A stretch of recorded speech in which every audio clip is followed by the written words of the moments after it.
Ok. Hola, ¿qué tal compañeros? Buenas tardes.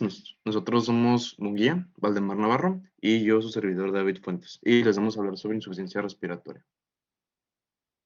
Bueno, como definiciones básicas, tenemos que la insuficiencia respiratoria aguda es la incapacidad del sistema respiratorio de cumplir su función básica.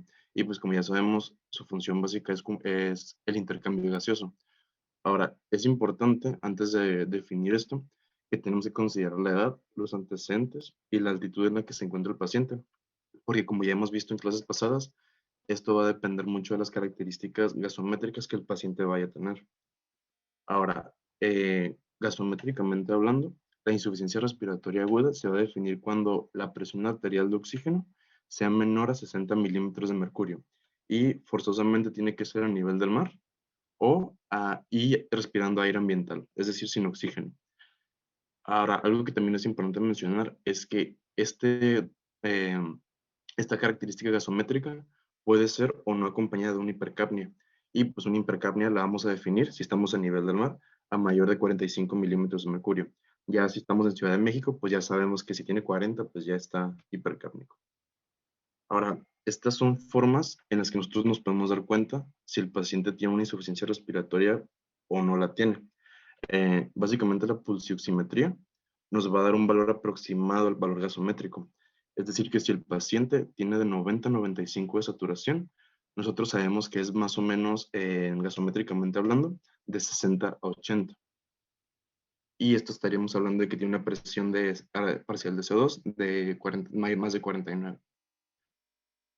Ahora, como tal, aquí hay una tabla que son como las aproximaciones de la saturación de oxígeno y la presión parcial de O2, pero esta tabla no es totalmente exacta, solamente que tenemos que tener en cuenta que menor a 60 es el punto de corte para ya definir insuficiencia respiratoria gasométricamente. Ahora, ¿cómo clasificamos esto? Bueno, hay varios tipos. En base a sus características gasométricas, se dividen en tipo 1, tipo 2, tipo 3 y tipo 4. La tipo 1 es cuando hay una inundación alveolar y también se le conoce como hipoxémica. Es decir, normalmente los alvéolos están así, permeables, sin líquidos, sin ningún material extraño, pero por alguna razón, como son estas causas de aquí, los alvéolos ya están inundados de fluido, ya sea sangre, moco o X cosa, ¿no? Y una de las causas pues, puede ser una insuficiencia cardíaca, una sobrecarga de volumen vascular o distrés respiratorio agudo severo, septicemia, broncoaspiración gástrica, neumonitis, ahogamiento casi consumado, múltiples transfusiones o pancreatitis. Ahora, anteriormente la tasa de mortalidad de este tipo de insuficiencia era de entre 50 a 70%, es decir, era altísima. Actualmente ya con las medidas de ventilación mecánica, pues ya la lograron reducir a más o menos el 30%, que sigue siendo alta, pero ya no tan alta como era antes. Y estas son algunas de las causas que pueden dar insuficiencia respiratoria tipo 1. Estos son cortocircuitos y alteraciones BQ, y de esto va a hablar más adelante mi compañera Arely. Ahora, gasométricamente hablando, la, la insuficiencia respiratoria tipo 1, vamos a tener la presión arterial de oxígeno disminuida, el PaCO2 va a estar normal o disminuido, esto no es un criterio a fuerzas en el tipo 1, y el gradiente alveolar arterial menor a 20 milímetros de mercurio. Y pues esto lo sacamos con la fórmula que vimos la clase pasada. Ahora, tenemos la tipo 2. Esta va a surgir cuando hay hiperventilación alveolar, o sea que el sistema respiratorio va a ser incapaz de poder sacar el CO2 que se está produciendo. Por ello también se le conoce como hipercápnica. Ahora, ¿qué es lo que puede pasar aquí? Pues impulsos del sistema nervioso pueden estar desencadenando que no se dé un buen impulso nervioso en los músculos respiratorios, o una lesión en el tallo encefálico, trastornos del sueño, enfermedades neuromusculares, intoxicaciones por fármacos, miastenia gravis, enfermedades neurológicas como Guillain-Barré, esclerosis lateral amiotrófica, algún tipo de miopatías, alteraciones hidroelectrolíticas y pues fatiga. Ahora, gasométricamente hablando, la presión arterial igual, la presión arterial de O2 va a estar disminuida y la presión, aquí también es arterial, es A minúscula, va a estar aumentada porque es hipercápnica y el gradiente alveolar arterial va a estar normal. Y estas son otras causas de insuficiencia respiratoria que pueden dar del tipo 2. Ahora, la tipo 3 es consecuencia de una telectasia pulmonar. Esto va a surgir básicamente en el periodo perioperatorio, después de que el paciente lo someten a anestesia. Esto va a causar una disminución de la capacidad funcional residual y a su vez esto va a causar un colapso alveolar. Esto lo pueden Esto lo pueden tratar con cambios de posición o fisioterapia torácica. La tipo 4 y la última es que los músculos respiratorios están tan fatigados que ya no pueden cumplir como tal con la función del sistema respiratorio, es decir, expandir la caja torácica para que se puedan llenar los pulmones de aire. Y esto lo vamos a ver principalmente en pacientes que están en estado de choque. Ahora, generalmente, los músculos respiratorios consumen no más del 5% del gasto cardíaco total del corazón. Entonces, si tenemos una paciente que tiene insuficiencia respiratoria tipo 4, en lugar de recibir el 5%, va a estar recibiendo el 40% del gasto cardíaco. Y pues esto se puede dar en situaciones de acidosis láctica, una anemia severa. Ahora, para el tratamiento de esta, la ventilación mecánica lo que va a hacer es que va a redistribuir el gasto cardíaco a todos los órganos vitales que realmente necesitan ese 40% que no necesitan los músculos respiratorios. Ahora, también se puede clasificar según el tiempo de evolución. Se puede clasificar en aguda, crónica o crónica agudizada. La aguda va a ser prácticamente en pacientes sanos, pacientes que no tienen ninguna comorbilidad y en horas a días ya están con la característica gasométrica que les mencioné anteriormente. Ahora, en base a lo crónico, vamos a tener que es un paciente que tiene una enfermedad ya crónica respiratoria o crónica cardíaca, por ejemplo, el EPOC. Y crónica agudizada, por ejemplo, sería una exacerbación del EPOC. También se puede clasificar en base a su gravedad, y esto lo vamos a clasificar con el índice de oxigenación en base a leve, moderado, grave, en los valores que están aquí. Y ahora este es un algoritmo para más o menos diferenciar de qué es lo que está, de qué tipo de insuficiencia respiratoria se trata del paciente. Si hacemos una gasometría y la presión parcial de oxígeno está disminuida en el valor que les mencioné, o sea, menor a 60, ya podemos decir que es insuficiencia respiratoria. Si el paciente no está en estado de choque y no está en estado preoperatorio, podemos descartar la 3 y la 4, y por ello nos quedaría la 1 y la 2. Si vemos que tenemos la presión parcial de CO2 disminuida, pues ya sabemos que es la tipo 1. Si la presión parcial de CO2 está alta, pues ya podemos hablar de la tipo 2, porque es la hipercápnica. Y aquí vamos a diferenciarlo en base a sus características del pH, si la insuficiencia respiratoria ya está crónica, aguda o crónica agudizada.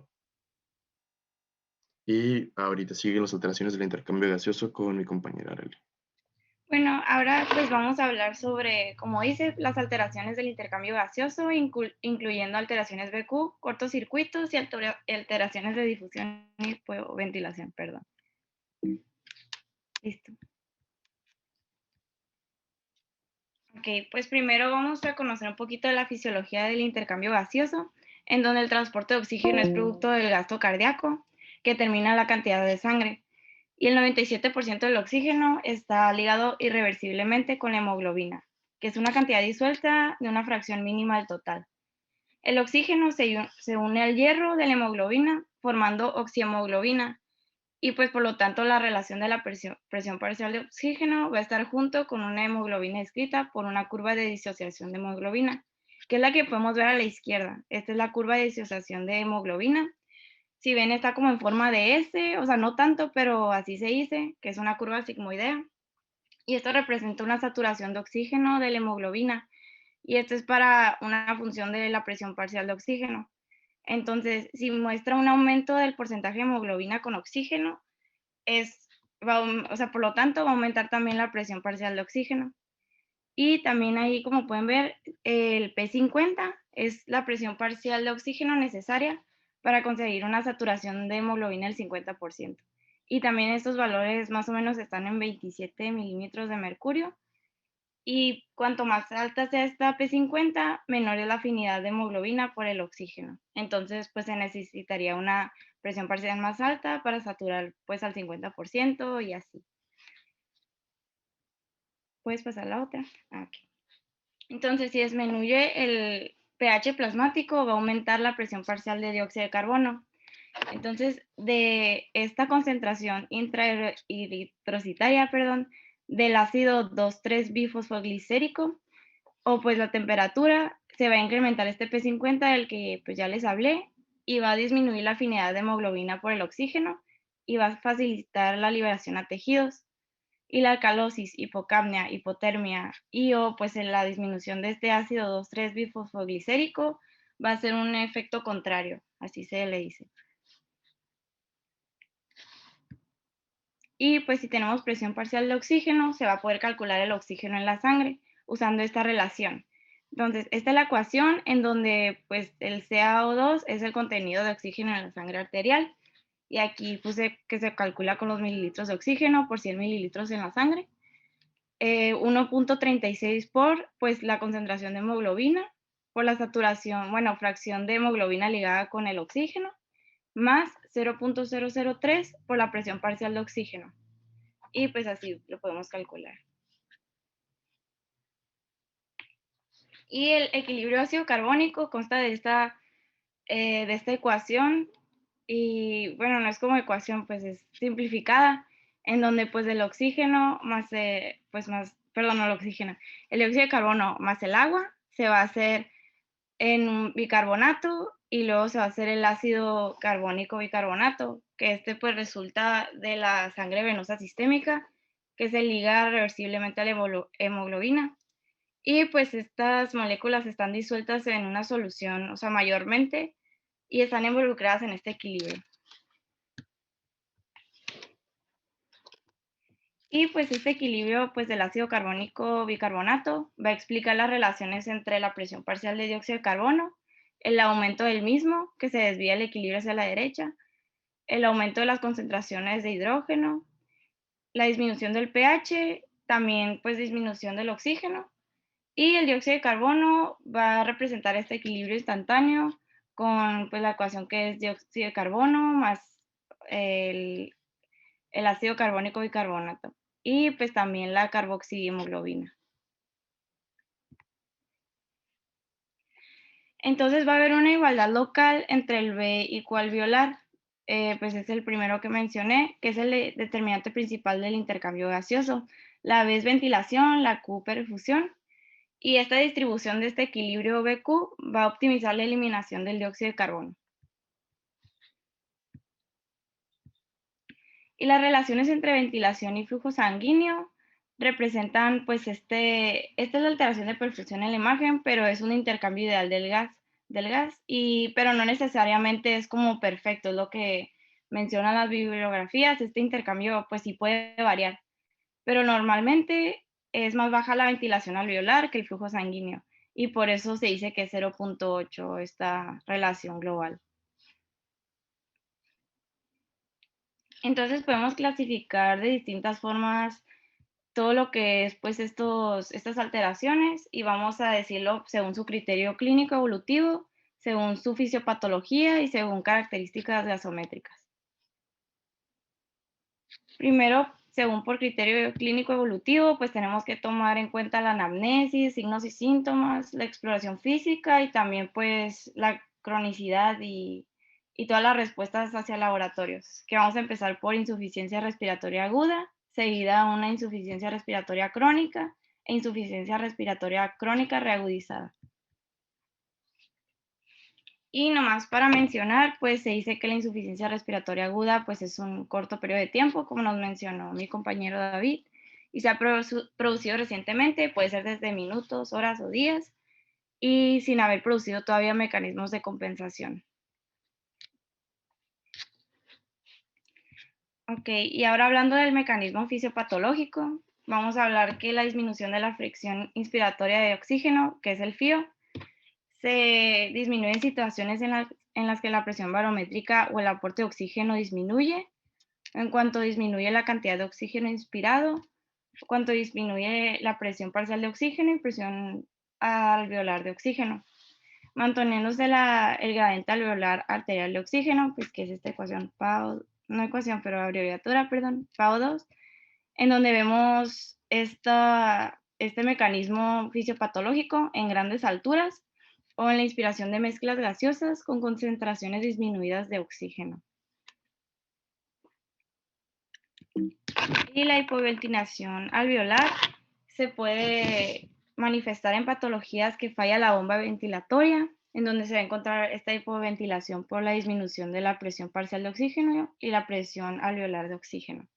Esta es una retención de dióxido de carbono secundaria a alteraciones del sistema nervioso, Pueden ser también enfermedades neuromusculares y alteraciones de la caja torácica. Y en este caso, el oxígeno suplementario no puede corregir esta insuficiencia respiratoria.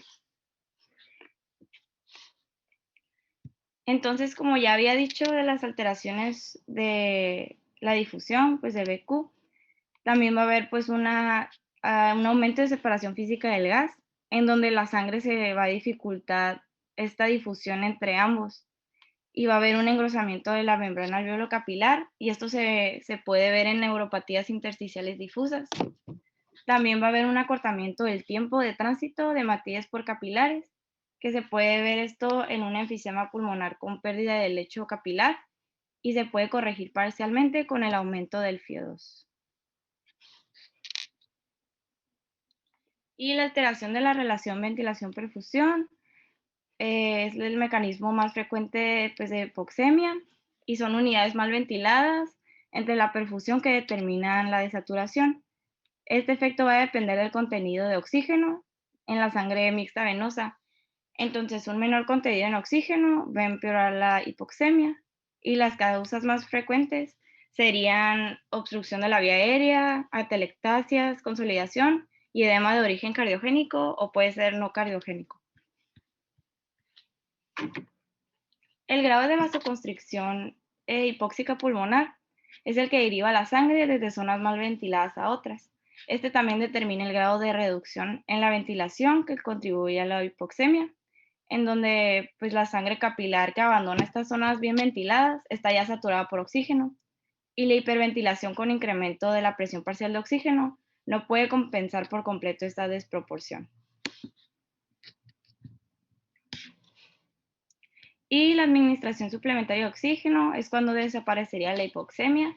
Pues mi compañero Valdemar va a hablar un poco más sobre esto, o bueno, el otro equipo, pero esto está asociada también por esta desproporción ventilación-perfusión, la hipoventilación o alteraciones en la difusión. Y si aumenta lo suficiente esta presión parcial de oxígeno, va a permitir esta saturación completa de hemoglobina. Y se dice que cuando los pacientes respiran el oxígeno al 100%, solo los alvéolos completamente no ventilados, que es como unidades de cortocircuito, van a contribuir a la hipoxemia.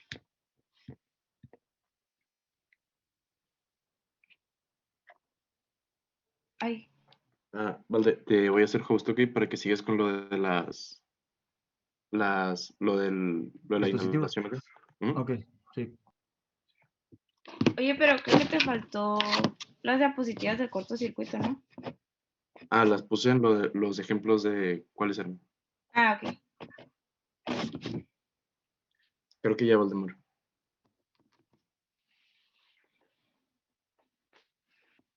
David, Manda. me pusiste para que lo compartiera. Ujú. Permíteme.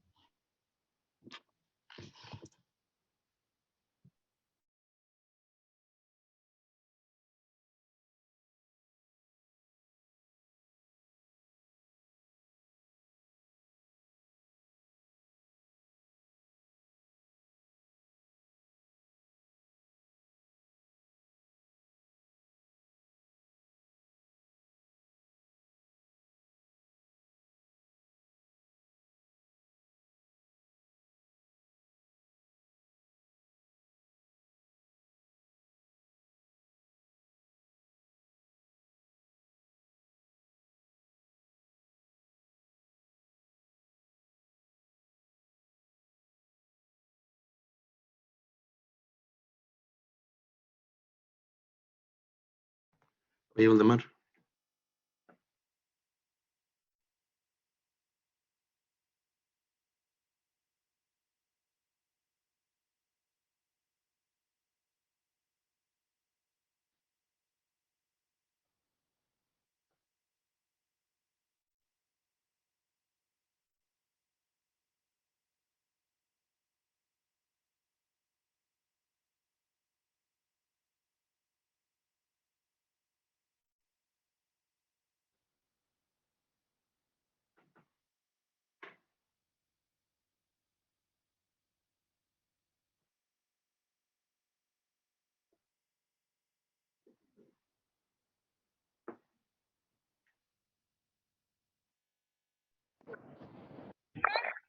Se perdió la comunicación, doctores. David. No, mande. Bueno. ¿Por qué no No, continúa? David, ponla tú, por fin. Pensé que... No, sí, es que Valdemar no lo puede proyectar, me va a hacer host a mí otra vez.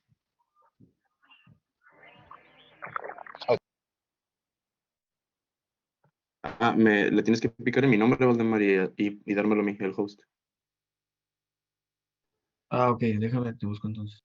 Pícale en los 3 puntitos.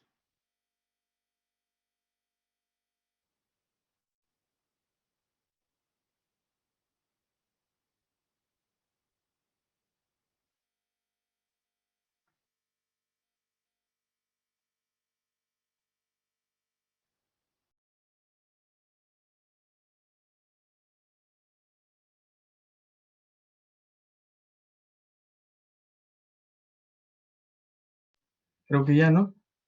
David. Sigue siendo host tú, Valdemar.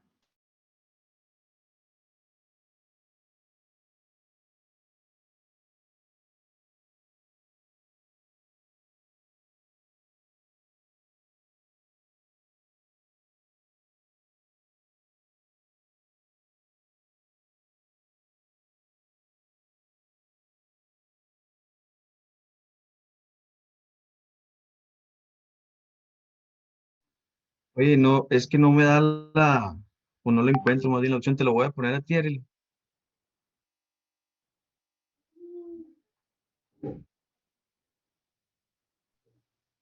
Que sacaste al David, güey. para el host. No tengo. Están abusando del poder que les acabo de Sí, lo dar. saqué al David, pero te puse a ti, Arely. Pero, ¿por qué? A ver. ¿Y qué hago? El David se fue todo agüitado ya. Ya no va a entrar. A ver, pues.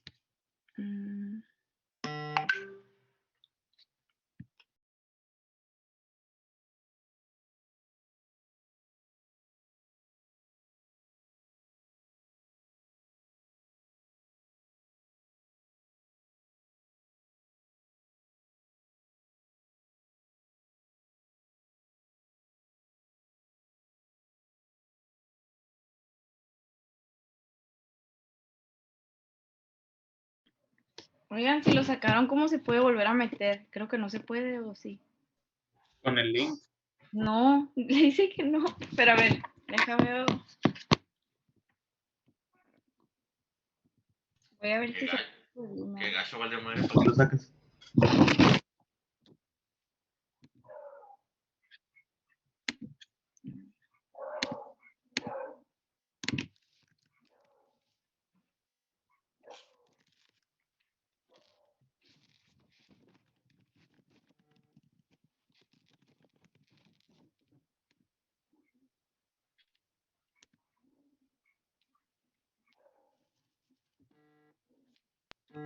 ¿Sí puede entrar el David?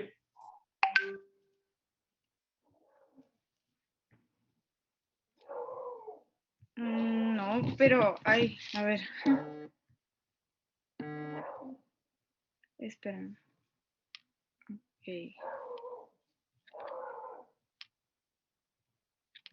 Déjame si yo me puedo. Ay.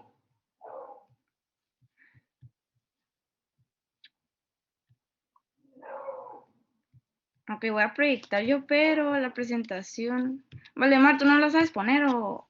A Si ver. quieres lo proyecto yo, nomás no me vas a sacar. Ok. Ok. Espera. Te la mandé por WhatsApp de Arely. ¿Quién se la manda entonces? Te la mandé a ti, Bueno, la voy Arely, a ahorita. mandar al grupo. Al grupo. Ah, pues ya la tenemos en el grupo. De nosotros. De todos.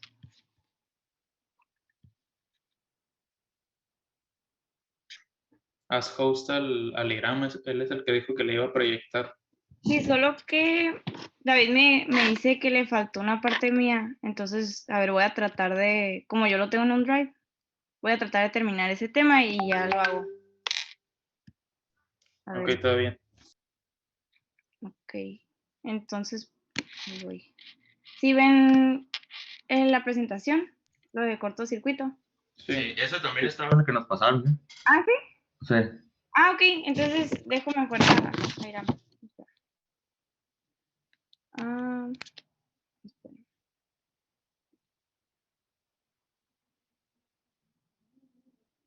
listo. Ahora voy a sacar al balde yo.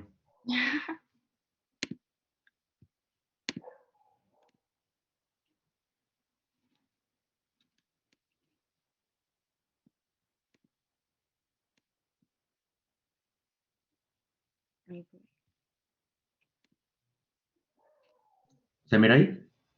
Sí. Bueno, entonces, bueno, no sé si David vuelve a entrar porque ya lo sacaron y no puede entrar, pero voy a terminar. Pues bueno, el efecto de cortocircuito o shunt derecho-izquierdo resulta de una perfusión de áreas que no son ventiladas del pulmón, en donde la parte de sangre venosa llega al sistema arterial sin pasar a regiones ventiladas del pulmón, que puede ser anatómica o fisiológica. Y, por ejemplo, aquí está en la imagen una cardiopatía congénita que puede ser intracardíaca o por el paso de sangre por vasos anómalos dentro del pulmón, que esto puede ocurrir en una fístula arteriovenosa. O pues también hay más ejemplos como el desequilibrio BQ con falta total de ventilación.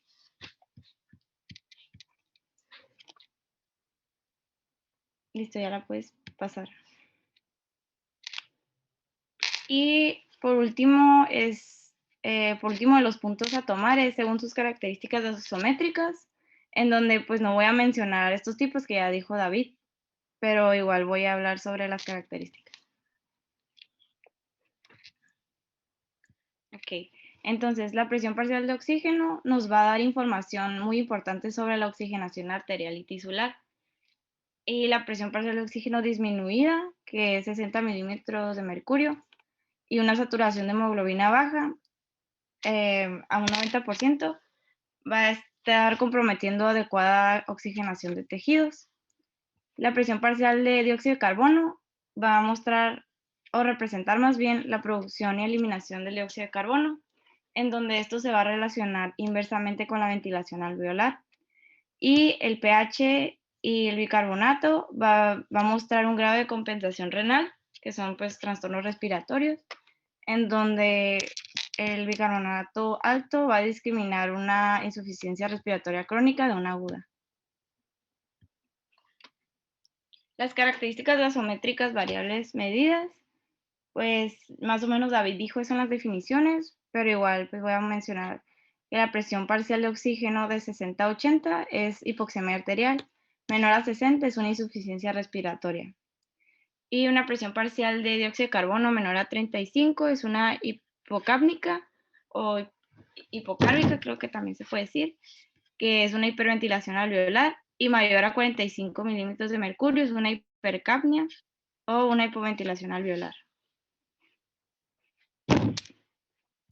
La presencia de una hipercapnia o hipocapnia se puede acompañar o no de acidosis y alcalosis respiratorias. Entonces, pues esto lo vimos la clase pasada. Una acidemia es el aumento de concentración de iones de hidrógeno en la sangre. La alcalemia es la disminución de concentraciones de hidrógeno en la sangre. Y un pH menor a 7.35 va a ser una acidosis, en donde pues va a haber un estado de retención anormalmente de aumento de dióxido de carbono. Y mayor a 7.45 va a haber una alcalosis secundaria a la eliminación del aumento de dióxido de carbono. Y por último tenemos el gradiente alveolo arterial de oxígeno, que va a ser un excelente indicador para la eficacia del parénquima pulmonar del intercambio gaseoso. Se dice que es muy útil para complementar este diagnóstico gasométrico y partimos de esta ecuación de ventilación alveolar, en donde el PAO va a ser la media de la presión parcial de oxígeno, presión arterial de oxígeno alveolar, y la PV es la presión barométrica, menos 47, por la concentración fraccional de oxígeno en el gas inspirado, el FIO, menos la medida de la presión arterial de dióxido de carbono, entre la R, que es un índice de intercambio respiratorio, o este coeficiente respiratorio del que ya hablé, que es el 0.8, y igual a 149 menos la presión parcial de dióxido de carbono. Entonces concluimos con esta ecuación, que va a ser este gradiente, y pues la presión arterial de oxígeno menos la presión parcial de oxígeno, que va a ser 15 a 20 milímetros. Y creo que ya sigue Valde, no sé si salga en su... No Sí, sé. ahorita Irán lo va a proyectar, creo que ya se lo monté también.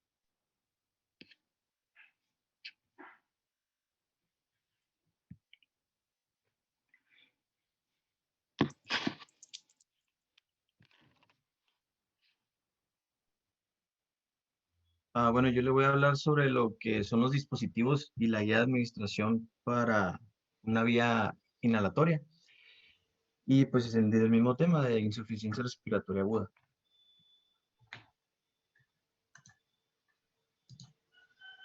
La cual, pues como generalidades, pues es una aerosoloterapia, que es el tratamiento que se utiliza, es un tratamiento que utiliza la vía respiratoria para la administración de un fármaco.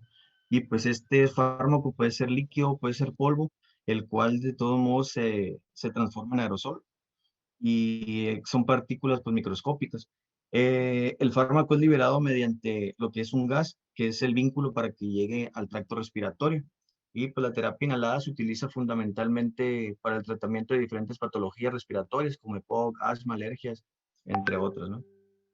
Algunas de las ventajas que se puede decir que son para la aerosoloterapia es que es un rápido acceso al sistema respiratorio y de una acción inmediata, ¿no? Meramente.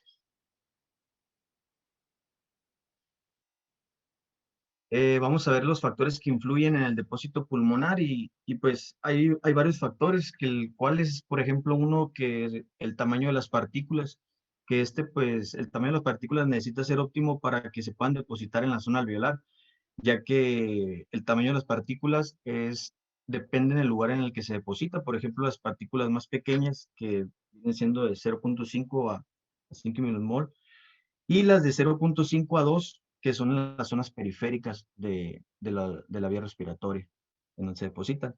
También se tiene que ver el calibre, la anatomía de la vía aérea del paciente, la velocidad de la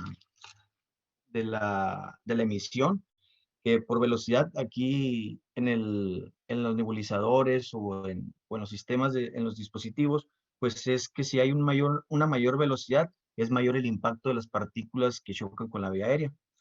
En lo que viene siendo el volumen del aire inhalado, pues el volumen más alto hay un mayor depósito intrapulmonar de la solución, polvo o lo que le vayamos a dar al paciente.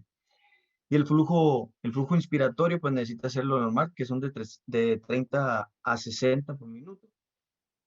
En lo que viene siendo la apnea de posinhalación, que donde el paciente deja de respirar, son aproximadamente 10 segundos, lo normal. Y la técnica, pues es determinada, ¿no? Pues la técnica de inhalación tiene que ser precisa para que sea beneficioso para el paciente, ya sea desde el fármaco, de cómo se disuelve el fármaco, hasta cómo se instala, ¿no?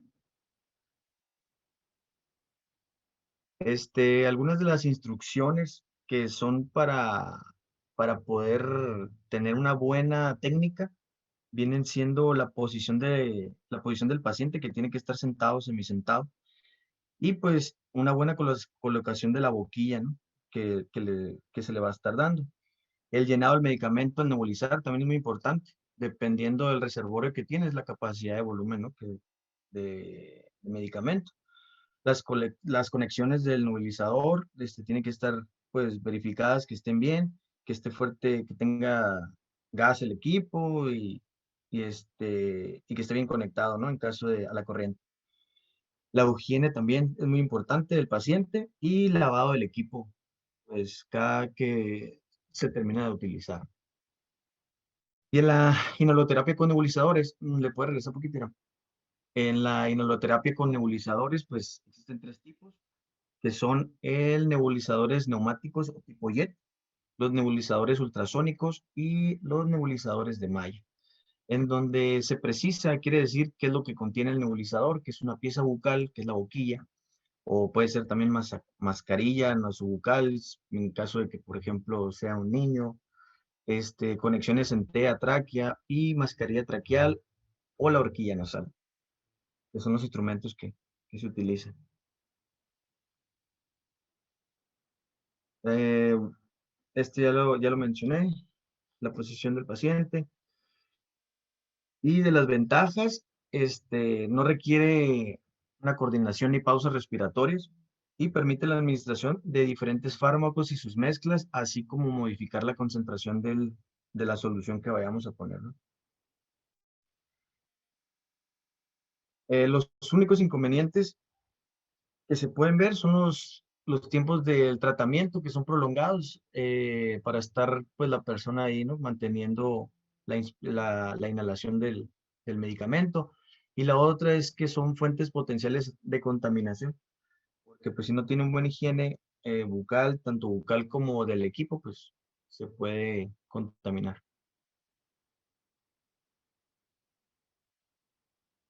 Vamos a ver los primeros, que son los nebulizadores neumáticos o de tipo JET. Aquí en el diagrama se puede ver, ¿no? Cómo es que funciona, y te lo voy a explicar. Funciona generalmente, pues, desde que se prende el nebulizador, ¿no? Es aire comprimido u oxígeno a presión lo que hace que se vuelva la solución en aerosol. Lo que viene siendo la atomización, ese, ese líquido que se transforma en pequeñas gotas y va de 1 a 50 milosmol, en donde es la densidad, la viscosidad o la tensión superficial del medicamento que se está administrando, pues el tamaño depende de la solución, y así como la velocidad también del flujo a lo que se vaya a estar proporcionando. Lo que viene siendo el volumen residual, como lo vemos aquí en la imagen, es la fracción ineficaz del fármaco, o es el volumen de llenado, pues, que tiene que ser aproximadamente de 4 o 5 mililitros. Y si vemos en esta imagen, en donde dice volumen muerto, es el volumen, ándale ahí, exactamente, es en donde quedan las partículas, pues por eso más adelante vamos a ver que este nebulizador no es de los más eficaces, porque todo este aire muerto pierde aproximadamente entre 60 y 70% de su eficacia, debido a que tiene entrada de aire ambiente, que está de este lado, y la boquilla o donde lo va a agarrar el paciente, donde dice interfase del paciente. Entonces vemos que todo está volumen muerto, ¿no?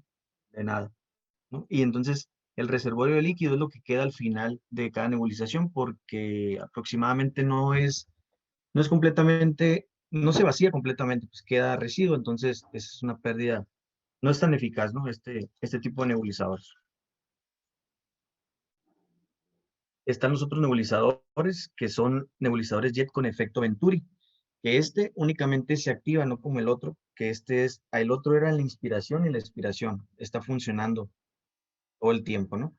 Y no, este es nada más cuando el paciente está en la inspiración, y aquí podemos ver en donde está exactamente aquí, en donde está lo de que es la inhalación, es donde funciona. ¿Y por qué funciona de esta manera? Porque tiene unas válvulas abajo, en la figura de abajo vemos cómo está, en donde está el reservorio, que es el cuadro, donde va el líquido, que se va que se va a transformar en aerosol. Está una ventanita en donde está la válvula, que únicamente es cuando inspira, pero cuando el paciente expira, no se pierde, sigue en su volumen corriente, pues vamos a decirlo así, sigue normal. Entonces, estos pues son mucho más eficaces que los anteriores, porque pues nada más se usa la inspiración y no hay tanta pérdida, ¿no? de medicamento. Son mucho más efectivos y pues son mejores. Los nebulizadores de jet dosimétricos o de liberación adaptada de aerosol funcionan muy parecido a lo que vienen siendo los Venturi. Liberan el aerosol según el flujo respiratorio. Aquí el paciente, a lo que inspire, es lo que va a jalar pues de aerosol. Y el paciente entonces tiene que tener pues tiene que tener un ritmo, ¿no? Para que no llegue a la hiperventilación ni nada.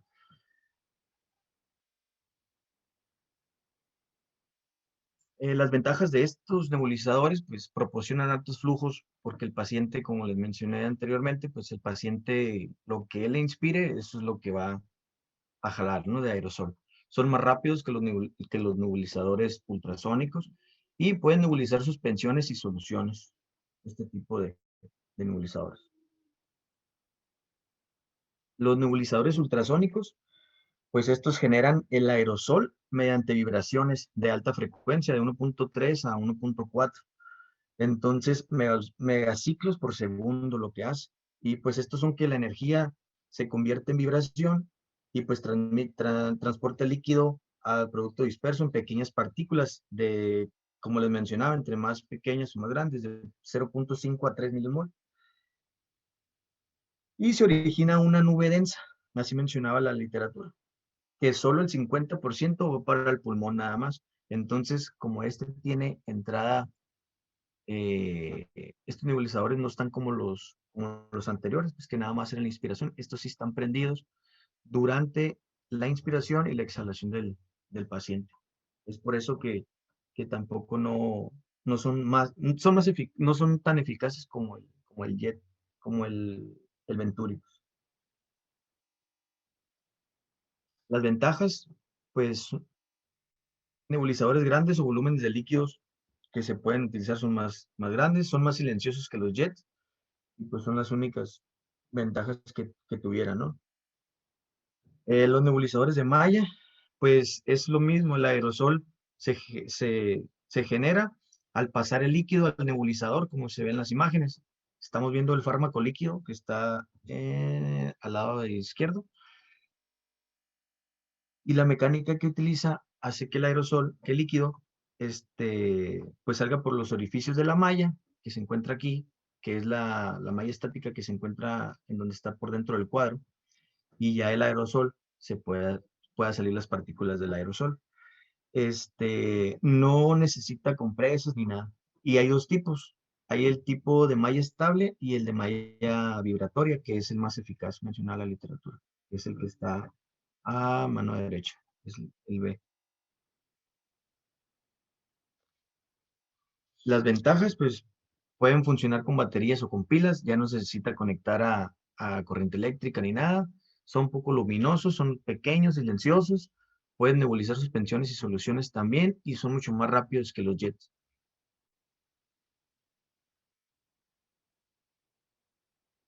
Los tipos de inhaladores más adecuados según la edad, que encontré en la tabla, mencionaba a los niños de 0 a 3 años, que era con cámara con mascarilla, como lo mencionaba al principio, que como los niños no van a agarrar nada más la boquilla, entonces necesitas poner entre nariz y boca, pues todo. Los niños de 4 o 5 años son cámaras con mascarilla o boquilla, en caso de que el niño pues sí lo pueda utilizar. Y mayores de 5 años, con o sin máscara, con o sin cámara, perdón. El inhalador de polvo seco, que puede ser como del uso normal, ¿no? Como el Ventolin y eso. En los adultos, hay que tener una buena coordinación. Espérame.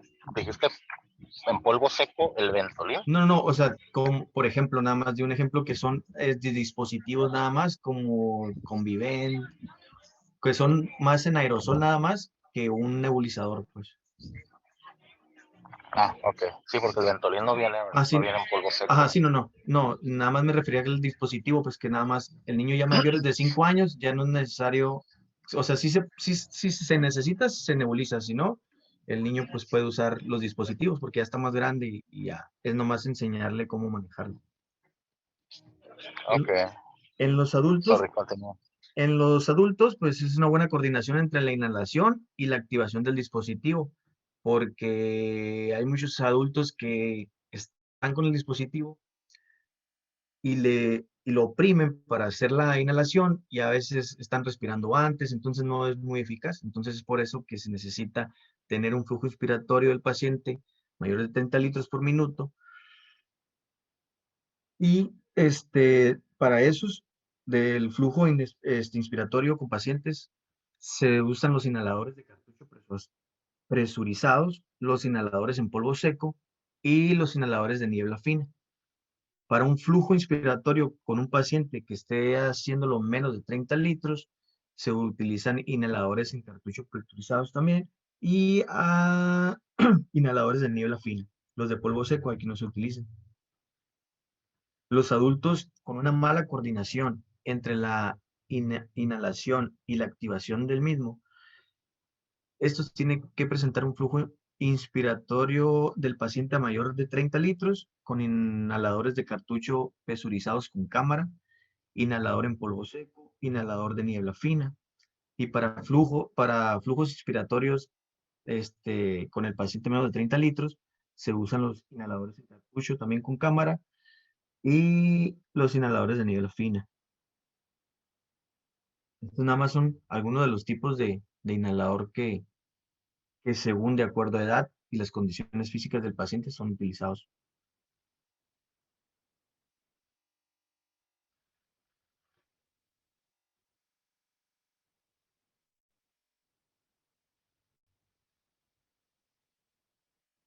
Ah, sobre la oxigenoterapia, creo que otro equipo va a hablar del tema de la oxigenoterapia, pero no sé si ya ahorita o van a haber preguntas o dudas.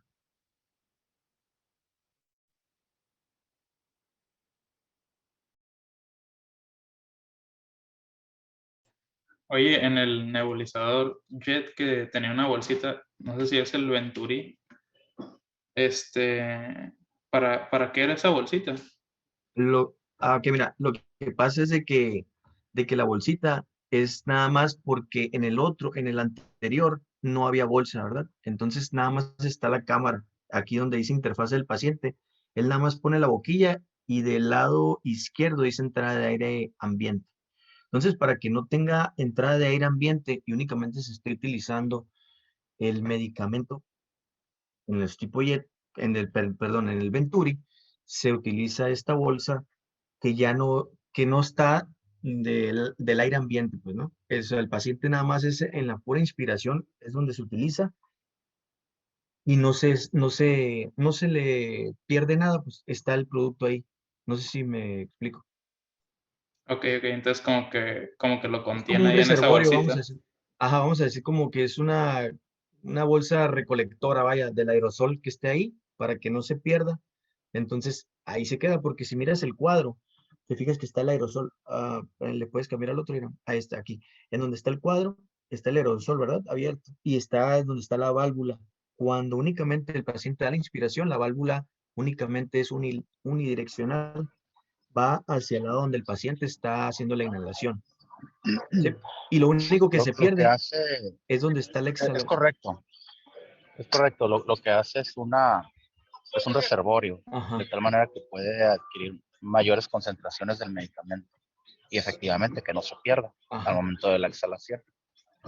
De hecho, por eso el gas que se está haciendo aquí en el cuadro, dentro del cuadro, pues este gas obviamente va a seguir prendido y se va a estar yendo, pero se va a ir hacia donde está la bolsa. Como la bolsa ya va a estar llena, va a esperar únicamente que el paciente haga la inspiración para que ahora sí se abra la válvula y pueda pasar hacia el paciente. No sé si quedó claro. Oye, Valde, y cuando exhala el paciente, a esto no deja de entrar y se va por acá. No, lo que pasa es de que la válvula es unidireccional, únicamente va hacia el lado derecho. Cuando exhala el paciente, se puede regresar, sí, por donde mismo, ¿verdad? Pero la exhalación va la flechita hacia arriba, que es por donde sale. No se mete absolutamente nada donde está lo que es la cámara del nebulizador. Únicamente es para inspiración. Entonces, por eso es muchísimo más efectivo que los demás, ya que no se pierde absolutamente nada de líquido, de la solución que estamos dando al paciente.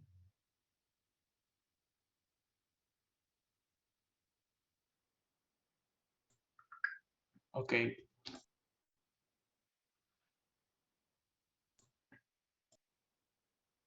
¿Ya entró el David? Sí, entró. Sí, estoy aquí. Te lo paso. Oye, Vale. dijiste que para diferenciar de los otros tipos, del tipo 1 y del tipo 2, Ajá. necesitaba estar en estado de shock para diagnosticar un tipo 1 un tipo 3 y un tipo 4.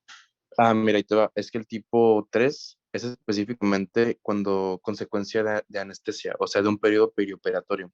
Entonces, si el paciente no está en ese contexto, pues automáticamente lo puedes descartar. Igualmente, si no tiene eh, signos de choque como hipotensión, taquicardia, o sea, pulsos débiles o algo así, automáticamente también descartas el tipo 4 y nada más te queda el 1 y el 2. Y este algoritmo era lo que te decía para diferenciar si es el 1 o es el 2. No sé si me expliqué. Ok, sí, sí, sí. Sí. Ok. Y ya pues dependiendo de si tienes el PaCO2 alto o bajo, pues ya puedes diferenciar si es tipo 1 o tipo 2. Ok, gracias. Sale.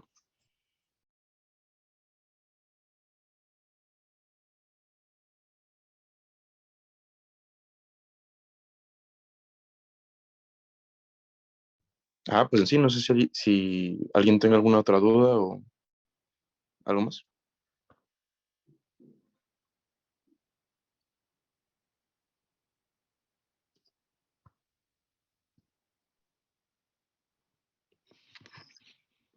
O si van a exponer hoy el siguiente equipo para que le hagan host. No sé qué diga el doctor.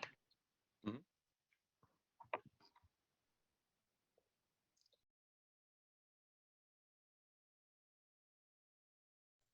Doc, ¿que le den a la siguiente presentación o qué vamos a hacer? ¿Ya terminamos? ¿Insuficiencia respiratoria aguda? Creo que sí. No, pues es que falta oxigenoterapia y falta lo de Exacto. ventilación mecánica. Pero eso es de otro Pues, equipo, ¿no? Sí, por eso, pues pero dale, pues, hay que por continuar. eso, que siga el otro equipo porque pues ya todavía no se ha terminado insuficiencia. No, esto es parte del mismo tema. Que le den. ¿A quién le pasa el poder? Adelante. Se lo- ¿Alguna duda con ¿Me lo ese pasas tema? a mí? Por favor. A Fernanda.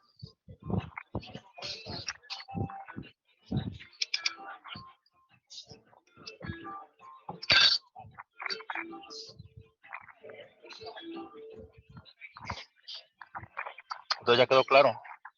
Los trastornos BQ, cortocircuitos, difusión y ventilación.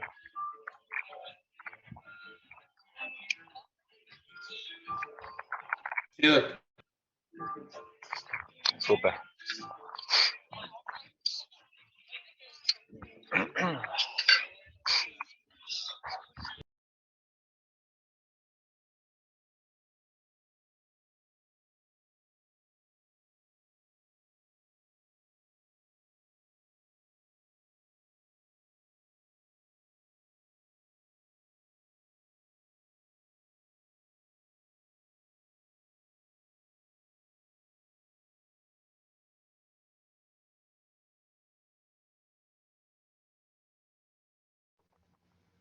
Ok, pues buenas tardes compañeros. El equipo está conformado por Fernanda Juárez, Kisia Trujillo y yo, Pablo Alcaraz. Yo les voy a hablar sobre la oxigenoterapia con los dispositivos de bajo flujo.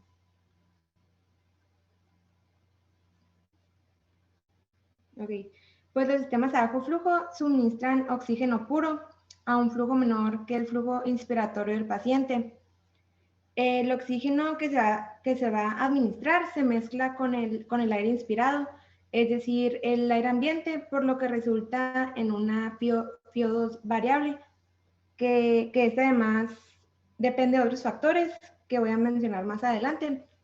Y en esta foto se muestra cómo al inspirar el oxígeno se va a mezclar con el aire ambiente. Y se dice que como norma general, por cada litro por minuto, la concentración de oxígeno va a aumentar en un 4% aproximadamente.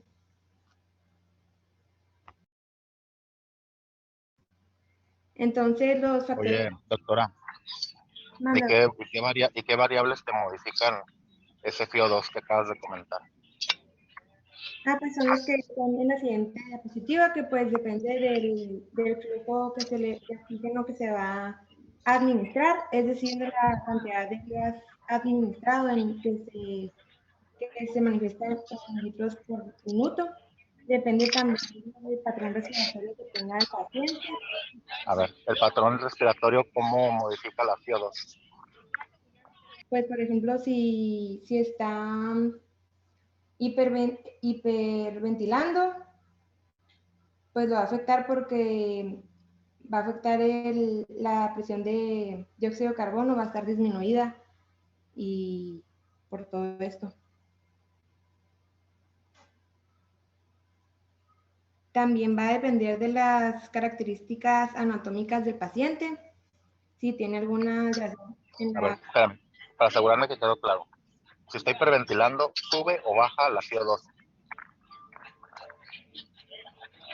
Si está hiperventilando, va Si un paciente tiene unas puntas nasales a 3 litros por minuto y está hiperventilando. Además, te voy a cambiar la pregunta.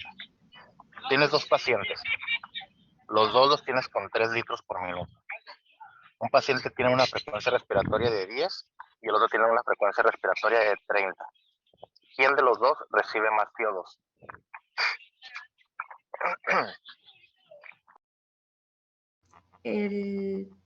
pues el de 10.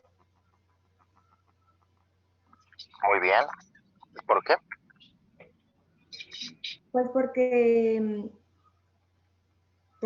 no va a estar hiperventilando. ¿Pero por qué recibe más FiO2? ¿Qué tiene que ver la ventilación? ¿Qué tiene que ver la frecuencia respiratoria? Lo dijiste bien, pero necesito que me lo expliques. Pues que no altera los mecanismos pues compensatorios, se podría decir. No sé cómo explicarlo. ¿Quién sí sabe, doctores? Es debido a que no se desperdicia debido a la hiperventilación, porque se combinaría el flujo ambiente, cuando hay ambiente, junto con lo que está en el nebulizador. Entonces, si está hiperventilando, hay más dilución de ese oxígeno. Perfecto, exacto. Ok, continúa. Ok, sí. Entonces, también va a depender de las características anatómicas del paciente y del tipo de dispositivo de bajo flujo utilizado. Y pues se dice que por todos estos factores la FiO2 va a ser impredecible, exactamente. O sea, la que se tiene es como un aproximado. La siguiente, por favor. El equipo necesario para dar la oxigenoterapia, pues necesitamos una fuente de oxígeno, un flujómetro o caudalímetro, que este es de la imagen de hasta la derecha, que ajusta o mide el flujo de gas administrado, de un manómetro también, que indica la cantidad o presión de oxígeno que está difundido en el tanque, que es el circular que tiene las flechitas y los números, el humidificador con agua destilada y pues de tipo de dispositivo de elección, ya sea las cánulas nasales o la mascarilla.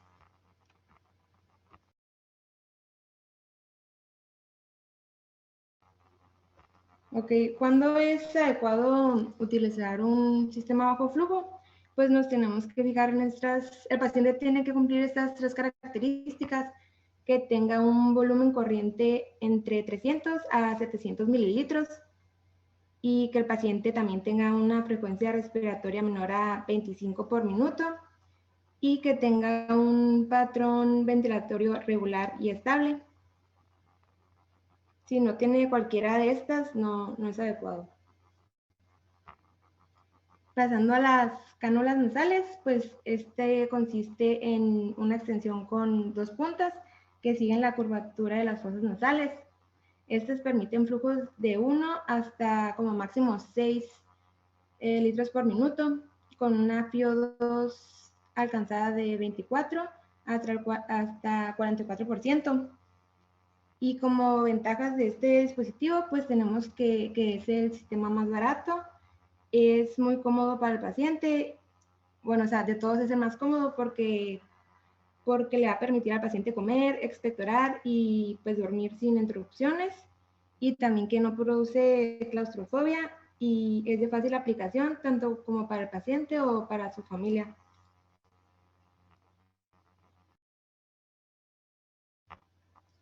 Ok, estas están indicadas cuando en pacientes que tengan una hipoxemia leve nada más, porque pues nada más alcanzan flujos de 6, y para pacientes que requieran una terapia de oxigenación a largo plazo con bajos rangos de FiO2. Y no está indicada cuando el paciente necesita flujos mayores a los 6 litros porque pues va a ser insuficiente.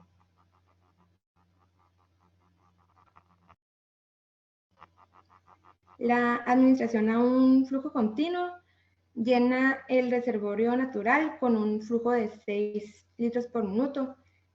Por eso si incrementamos adicionalmente el flujo, no vamos a conseguir elevar la FiO2, solo vamos a pues, producir lesiones que van a resecar la nasofaringe, en este caso que pues, sería el reservorio. Y aquí están la cantidad aproximada de la FiO2 en porcentaje de acuerdo al flujo de oxígeno administrado.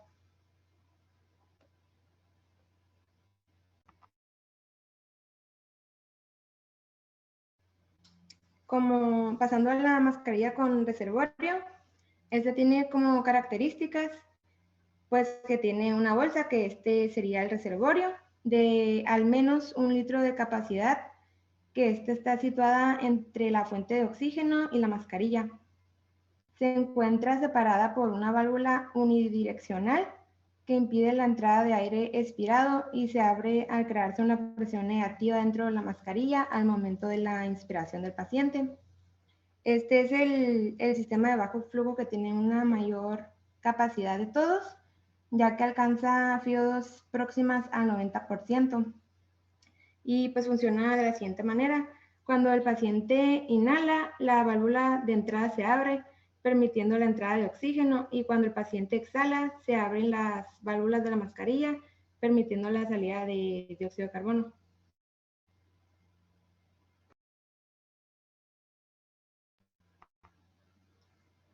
Ok, pues esa es la mascarilla, y esta debe estar sellada sobre la cara del paciente, obviamente cubriendo completamente nariz y boca. También pues debe tener las válvulas unidireccionales.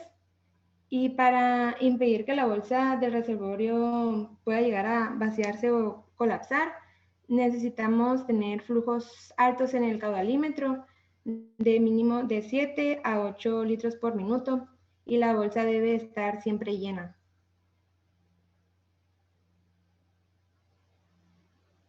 La siguiente, por favor. Como indicaciones de esta. No, sí, la anterior. Como indicaciones, pues se recomienda su uso en hipoxia leve a moderada.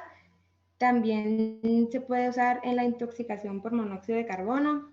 Y la causa más frecuente de fallo es por un mal sellado entre los bordes de la mascarilla y la cara del paciente.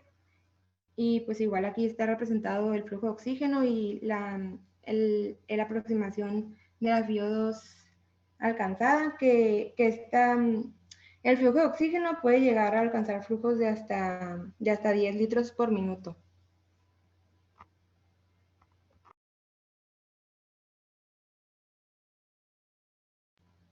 Pasando a la mascarilla simple, este pues es un dispositivo transparente y flexible que igual cubre toda la nariz y boca del paciente.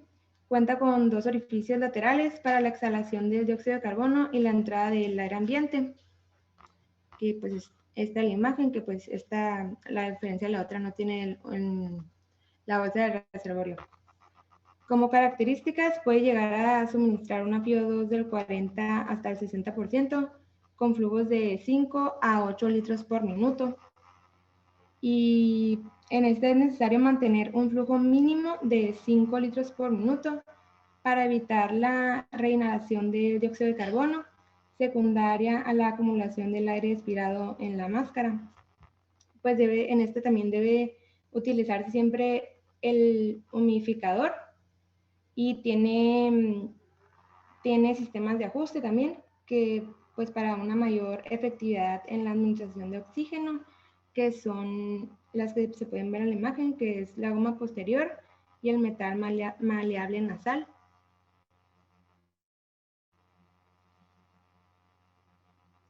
Sus ventajas es que permite buenas concentraciones de oxígeno, es de bajo costo y también es desechable y es útil en el traslado de pacientes. Como limitaciones, pues este sí interfiere en expectoración, por ejemplo, del paciente, la alimentación o el habla, y también se puede descolocar muy fácilmente, más al dormir o al levantarse el paciente para expectorar, por ejemplo, y pues el paciente puede llegar a sentir claustrofobia también. Y aquí pues está en general la tabla del oxígeno administrado en litros y la FiO2 alcanzada.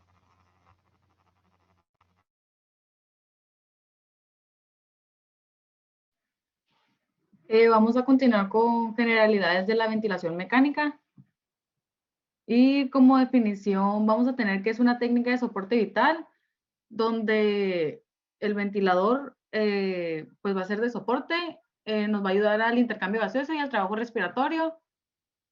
Este va a actuar de forma contraria a la respiración espontánea, ya que en la respiración pues espontánea se van a generar presiones negativas intratorácicas y en la ventilación mecánica se va a suministrar aire a los pulmones y esto va a generar una presión positiva.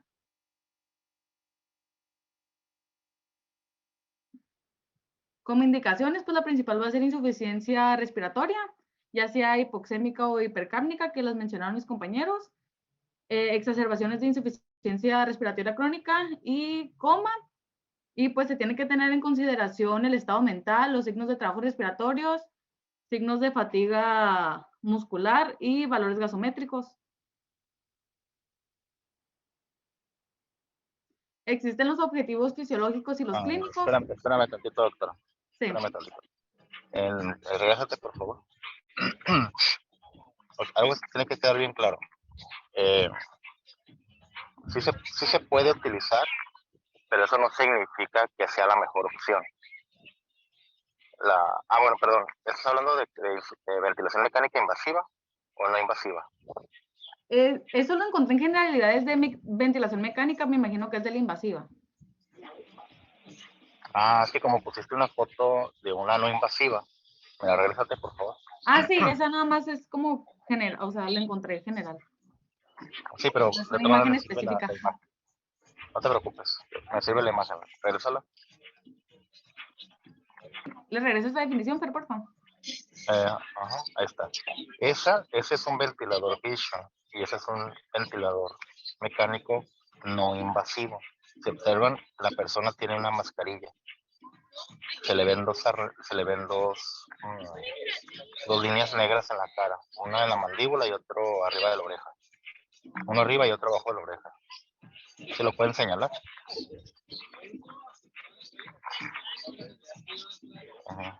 Ándale, entonces con eso están sujetando una mascarilla que le cubre la nariz y la boca. ¿La puede señalar, por favor, doctora? O doctor, no sé quién esté moviendo.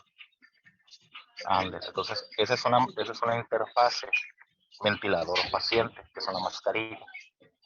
Está cubriendo la nariz y la boca. Entonces, yo hace un momento pensé que estabas hablando de ventilación invasiva por esa foto. Regresa la siguiente diapositiva, por favor. Ok, entonces en ventilación mecánica invasiva, sí, estamos de acuerdo. ¿Van a hablar de no invasiva más adelante? Sí, doctor. Bueno, ok, entonces, perdón, continúa. Sí, ahí fue error nada más de la imagen. Sí, fue error de la imagen. En indicaciones, entonces, ya las mencioné, nos fuimos a objetivos fisiológicos. Fer, ¿le cambias, por favor?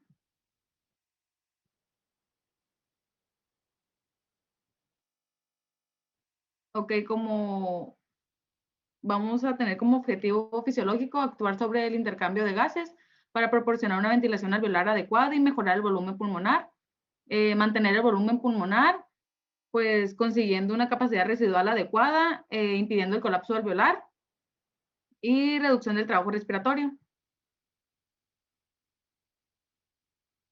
Están los objetivos clínicos, que es revertir hipoxia, corregir acidosis respiratoria, aliviar disnea y esfuerzo respiratorio y disminuir el consumo de oxígeno sistémico y miocárdico. Y aún me faltan clínicos. ¿Le cambias al favor? Permitir la sedación y bloqueo neuromuscular, prevenir o revertir atelectasias y evitar complicaciones.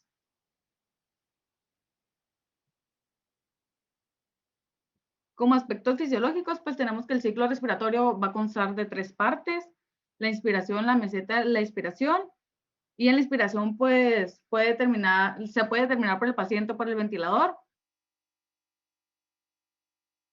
La meseta depende de la distensibilidad pulmonar y la expiración, pues, va a ser un fenómeno pasivo. En la presión positiva al final de la expiración, pues nos va a ayudar a mantener la permeabilidad de los alvéolos y las vías respiratorias de pequeño calibre cuando hay factores desestabilizadores para mejorar la igualdad de la ventilación. Y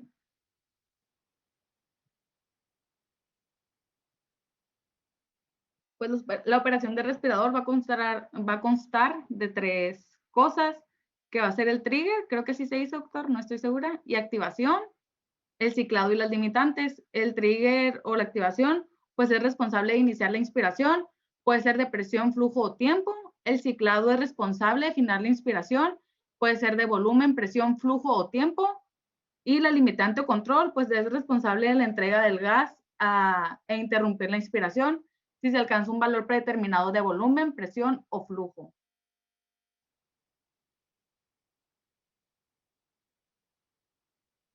Tenemos las variables de control, que el ventilador pues solo puede controlar de forma directa una variable y esta va a permanecer constante a pesar de los cambios de resistencia o de distensibilidad del sistema. La presión pues es limitada por presión ciclada por tiempo y la presión es la variable independiente. El volumen, pues la variable de ciclado es volumen y el flujo controla el ciclo respiratorio. Cada ciclo respiratorio se va a entregar con el mismo nivel de flujo y tiempo, lo que va a determinar un valor constante independiente del esfuerzo del paciente y de la presión que genere.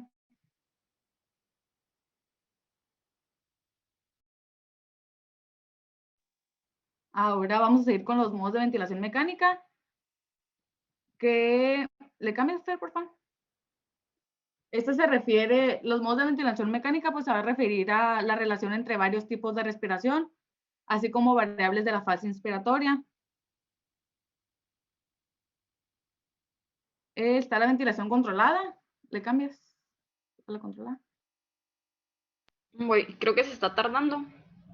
Sí, creo que se traba a veces. Ok. ¿Ya salió? Sí. El ventilador va a administrar todas las respiraciones a frecuencia predeterminada y el paciente no puede activar al ventilador. Esta suele ser necesario sedar al paciente para evitar la sincronía entre el respirador y el paciente. Está la ventilación asistida. El ventilador va a suministrar una respiración, ya sea por esfuerzo inspiratorio del paciente o de forma independiente. Si dicho esfuerzo no se procede dentro de un tiempo ya determinado, pues el respirador va a iniciar la ventilación. Y la presión generada aquí por el ventilador tiene una relación inversa con la presión generada por el paciente. Y también tenemos pues la ventilación obligatoria intermitente. El paciente recibe respiraciones periódicas de presión positiva a un volumen y frecuencia predeterminados. Mira, qué bueno que mencionas ese modo ventilatorio, porque ese modo ventilatorio está proscrito. ¿Está qué, doctor? Proscrito. Proscrito. Ajá. ¿Eh? ¿Qué significa eso? Ay, no me digas que no sabes qué significa proscrito.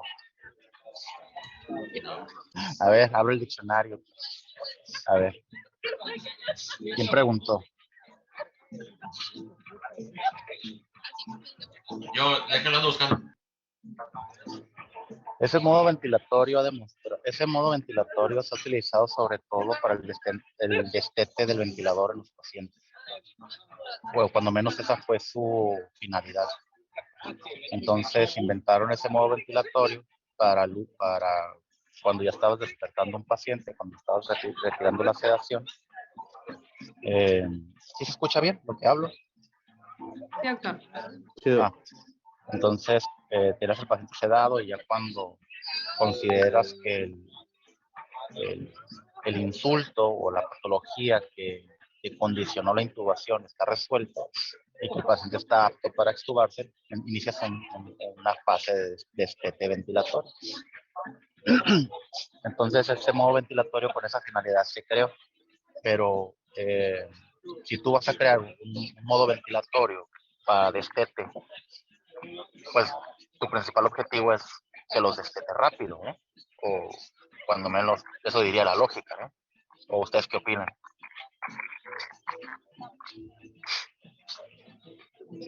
Pues sí, que sea rápido. Pues sí, ¿no? O sea, que si fue creado para, si creas un auto de carreras para competir, te esperas que gane la carrera, ¿no? Y que sea rápido, que sea veloz.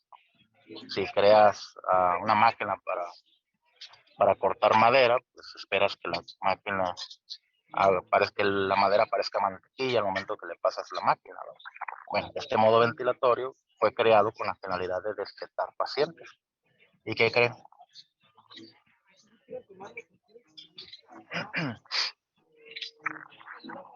¿No? ¿Qué creen, doctores? Que no funcionó para eso.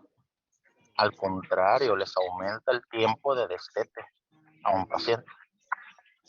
Entonces, es un modo ventilatorio que produce exactamente lo contrario a lo que fue creado.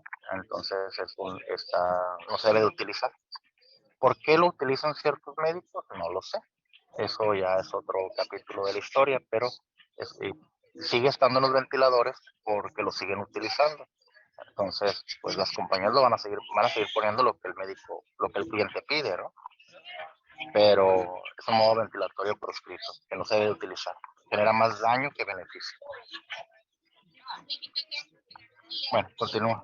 Sí, de hecho encontré que era un problema de dificultad entre los pacientes para adaptarse y el ventilador pues iba a representar nada más del 20 al 50% de la ventilación total. Uh-huh. Muy bien. Continúa, doctora. Sorry. Ok. Está la ventilación con soporte de presión. Es activada por el paciente, la regula el flujo y la limita la presión. El paciente puede modificar la frecuencia respiratoria, el tiempo de inspiración, el volumen corriente, y es diseñada para el proceso de desconexión o destete, como lo mencionaba. Cuando se utilice pues esta forma ventilatoria, los pacientes van a recibir ayuda ventilatoria solo cuando el respirador detecta un esfuerzo inspiratorio. O sea, me imagino que sirve más que el otro para el destete. Y tenemos, no, Fer, la otra, por favor. Ajá. La presión positiva continua en vía aérea o CPAP.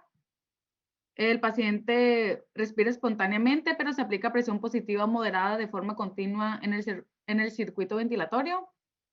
Esto aumenta la capacidad residual funcional del paciente y la reducción del trabajo respiratorio y se indica en fases iniciales de insuficiencia respiratoria y como destete de la ventilación mecánica.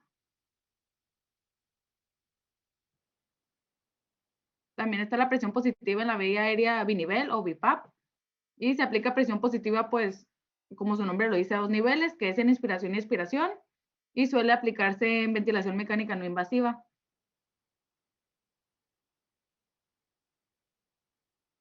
También tenemos ventilación por liberación de presión.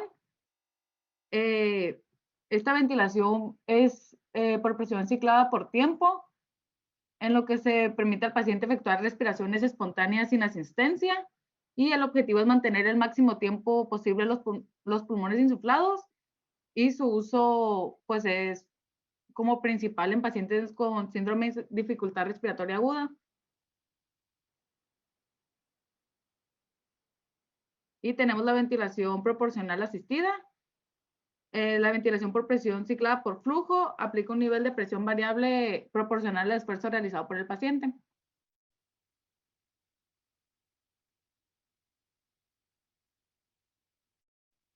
Y eso lo va a mencionar mi compañera. Sí, buenas tardes. Yo les hablaré de la configuración del ventilador. Primero se debe tener una preparación previa del ventilador mecánico, el cual consiste en varios puntos, como la fuente eléctrica, que esta se debe verificar que esté conectado correctamente, así como también una conexión segura. También debe contener el cable tierra para evitar que pase la corriente al usuario por alguna falla de aislamiento de los conductos activos y evitar daño. También está la fuente de oxígeno, que esta asegura la mínima presión de 50, que es la que tiene, bueno, 50 de presión, que es el nivel mínimo de seguridad de la mayoría de los ventiladores mecánicos. También tubuladuras apropiadas, así como filtros, ensamblado según el manual de que poner todo correctamente. También el funcionamiento previo que consista en 10 minutos para verificar si está bien el aparato. También se va a usar el autotest eléctrico, que comprueba según las características del modelo si es automático o requiere seguir indicaciones programadas por el manual de su respectivo ventilador. También el autotest rápido, que son de 2 a 3 minutos. Comprueba si hay fugas, mide compliance de circuitos también. Y el autotest global, que es la prueba de integridad operativa del sistema electrónico y neumático. Y también de las otras cosas que es para la configuración es la fracción inspiratoria de oxígeno, que es la FiO2. Esta tiene un inicio del soporte ventilatorio de 1 de FiO, que es al 100%. También se debe al 100%, que es para optimizar a la brevedad cualquier situación de hipoxemia, y monitoreo procurando que la paciente llegue a 92% de la saturación de oxígeno, y disminuirá la FiO en intervalos de 10 a 20 minutos según su respuesta. Y se regula el nivel monitoreando la respuesta con pulsiometría para llevarlo a una meta menor a 50% de FiO. Y también se debe para el 50% en menor tiempo y evitar efectos indeseables como lesión en neumocitos del tipo 2 e ingreso de radicales libres de oxígeno, que lesionarán más al tejido del pulmón. También el volumen corriente tidal. Este volumen es el volumen de gas insuflado de cada ciclo, que va de 6 a 8, que son milímetros de volumen por el kilogramo de peso ideal. El peso ideal lo vamos a sacar con la tablita que se encuentra aquí abajo, según en hombres y en mujeres. Y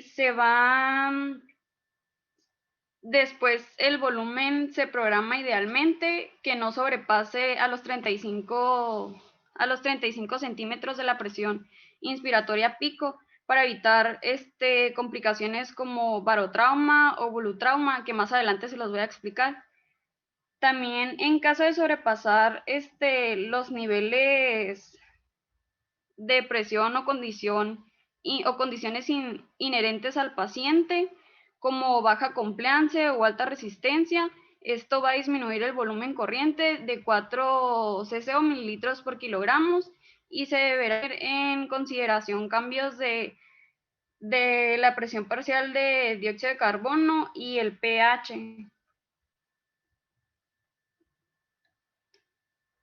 También la frecuencia respiratoria, esta va de 12 a 16 respiraciones por minuto y se lleva a nivel, bueno, se debe llevar un nivel adecuado de la presión parcial de dióxido de carbono. También se debe realizar análisis de gases arteriales, que es la gasometría, los cuales nos van a permitir evaluar si se programó correctamente el volumen minuto y el control de oxígeno y dióxido de carbono. En la sensibilidad o trigger, ahí teníamos una duda porque en algunos artículos se decía que la sensibilidad también era el trigger, pero el trigger también se conoce como la activación. Pero se tiene que no sé si está correcto así, doctor. ¿Qué cosa, perdón?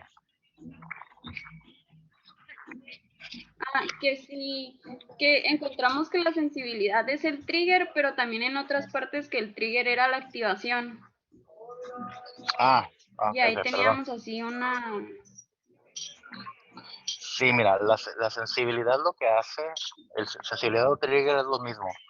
Lo que hace es crear un umbral de activación del ventilador. Hay diferentes tipos de trigger. Hay trigger por volumen, trigger por presión y trigger por flujo. Les voy a poner un ejemplo. Si el trigger fuera por presión y ustedes le dicen al trigger, quiero un trigger de -1, por decir algo. Cuando el paciente haga un esfuerzo de -1 centímetro de agua y el ventilador detecte ese esfuerzo, ese cambio de presión, entonces el ventilador le va a mandar la asistencia ventilatoria. ¿Hasta aquí me expliqué? Sí. Si ustedes le ponen al ventilador ya no un trigger de -1, sino un trigger de -10, por ejemplo, entonces el esfuerzo que tiene que hacer el paciente es todavía mayor, porque tiene que crear mayor presión negativa.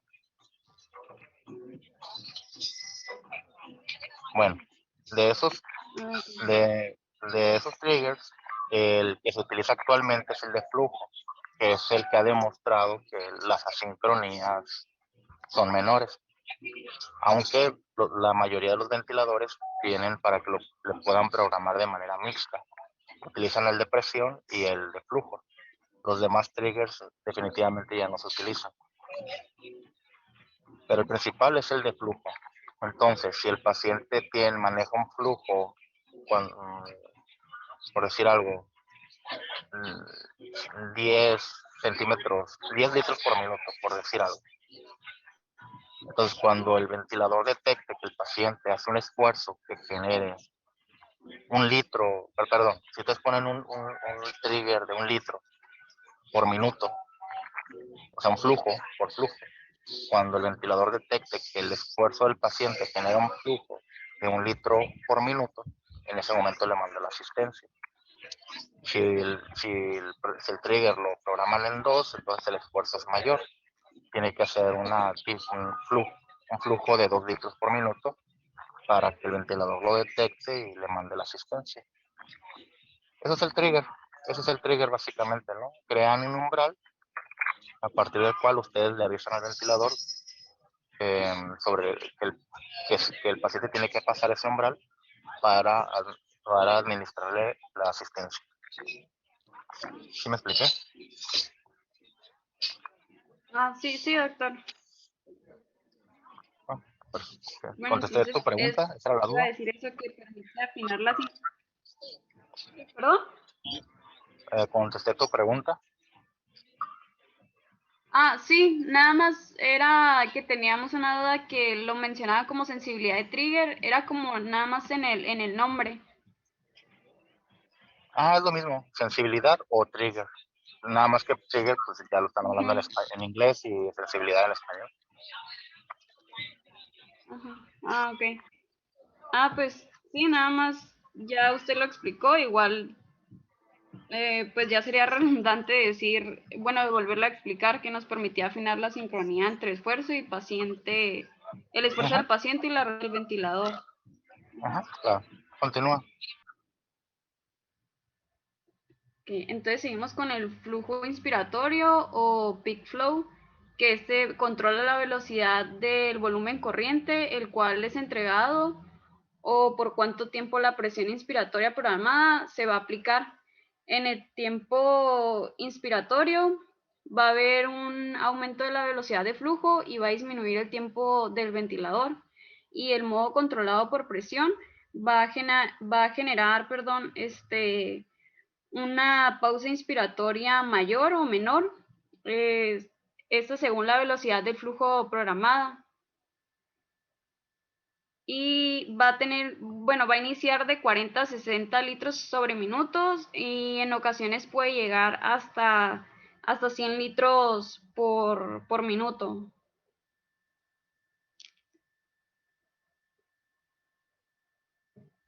En el patrón de onda de flujo, hay diferentes ventiladores que permiten elegir, o como les da la morfología de la curva de flujo inspiratorio, que determina la forma que el ventilador va a entregar el flujo inspiratorio.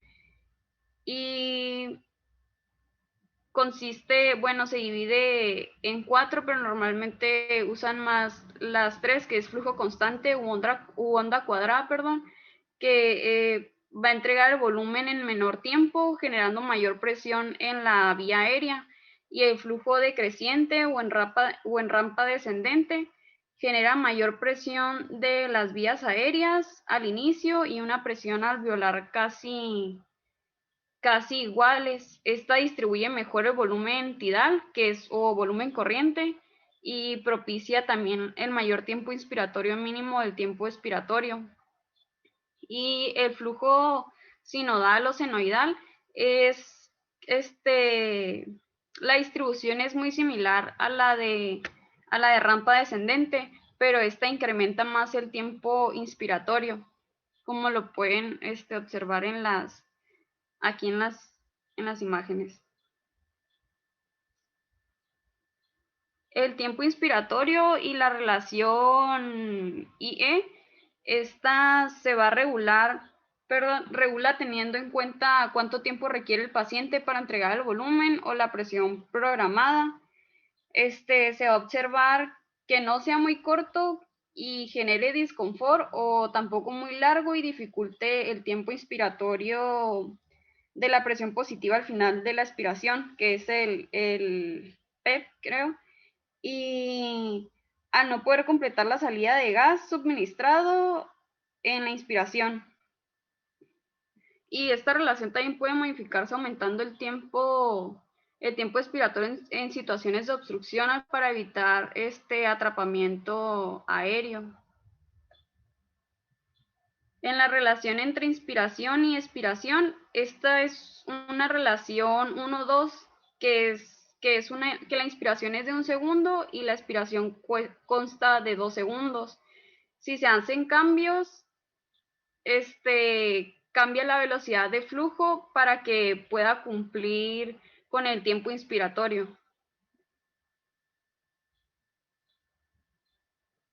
También debemos de evaluar los límites de alarma, que pueden ser alarmas de volumen, de presión o técnicas que avisen el mal funcionamiento del ventilador, los cuales hay las no programables y se dividen no programables y las programables, que en las no es el suministro eléctrico, la baja presión de aire, de oxígeno, el fallo de la válvula de exhalación, válvula de seguridad abierta o el sistema de reserva activado, y en algunos casos apnea.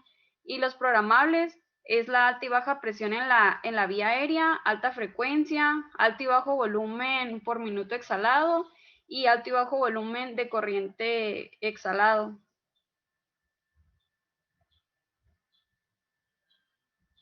En complicaciones, estas consisten en algunos, bueno, están asociados a diversos casos y se asocia principalmente que es la primera causa de complicación evitable, es el sistema mecánico, que son problemas con válvulas, mangueras o fuentes de gases, y estos se pueden corregir y prevenir pues fácilmente.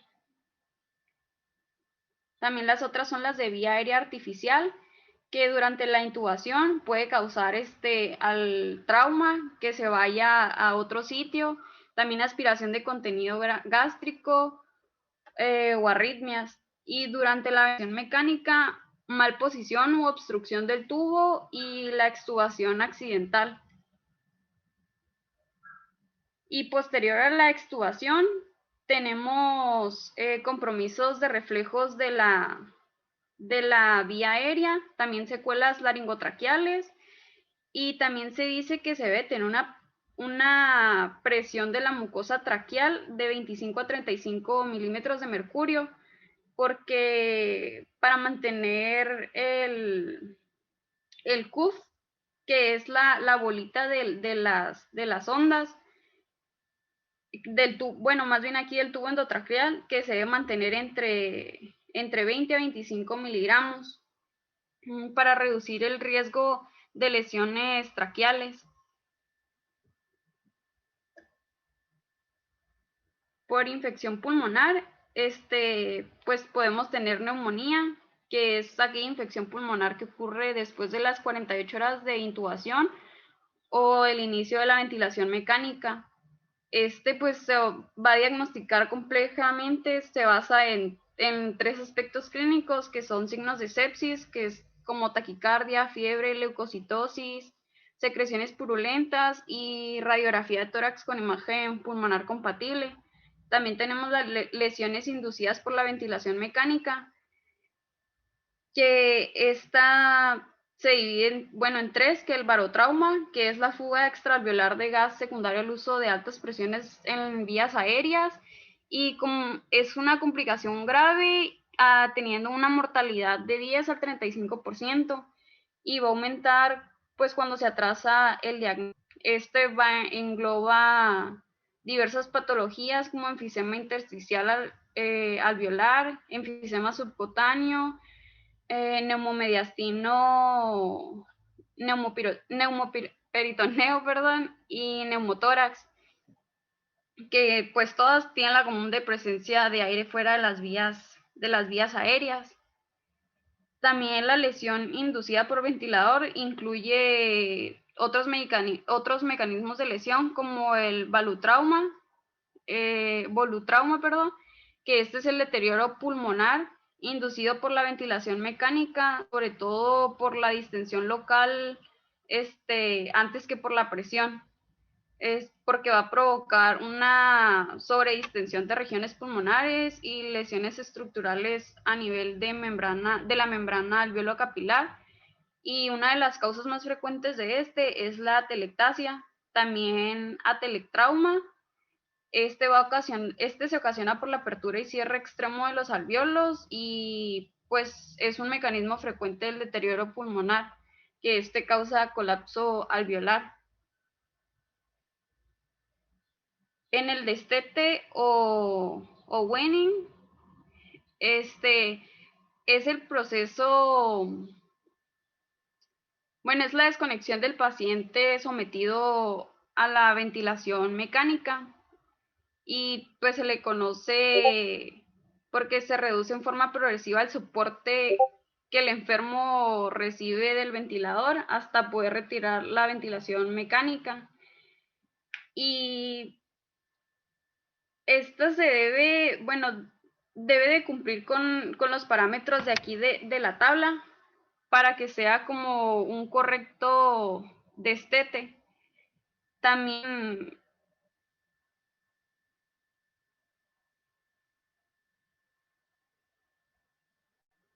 el paciente uno de los criterios respiratorios que el paciente reúna otras condiciones, debe tener estabilidad hemodinámica, ausencia de fiebre elevada, cifras de hemoglobina por encima de 9 a 10 miligramos sobre decilitro, nivel de conciencia adecuada, con un Glasgow mayor a 8. También debe de plantearse que el paciente debe ser capaz de respirar sin el tubo endotraqueal y valorando que la vía aérea esté permeable y que se mantenga la capacidad oxígena y que las secreciones no sean muy abundantes. Y para el destete se utilizan dos métodos que es la de la ventilación espontánea, que, bueno, es el tubo T, que se aplica oxígeno al tubo endotraqueal o aplica un soporte ventilatorio mínimo. Se puede hacer un destete rápido en pacientes con poco tiempo de ventilación mecánica, manteniendo la ventilación espontánea durante 30 minutos a 2 horas antes de extubarle, que es como pueden ver aquí en esta imagen. O la gradual, que es en casos de ventilación mecánica prolongada, se hace un destete alternando los periodos de ventilación mecánica y periodos de respiración espontánea.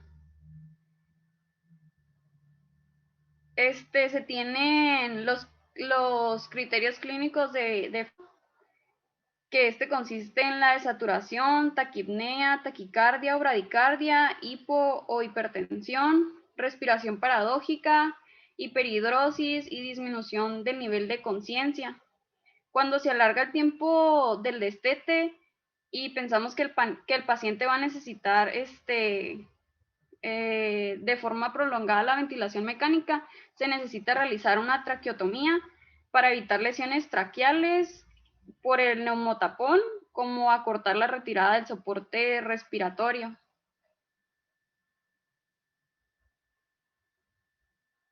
Y ahora les voy a comenzar a hablar sobre la ventilación mecánica no invasiva, que se define como cualquier forma de soporte ventilatorio aplicado sin el uso de tubo endotraqueal y consiste en entregar la presión positiva a través del tracto respiratorio superior, con el fin de aumentar la ventilación alveolar.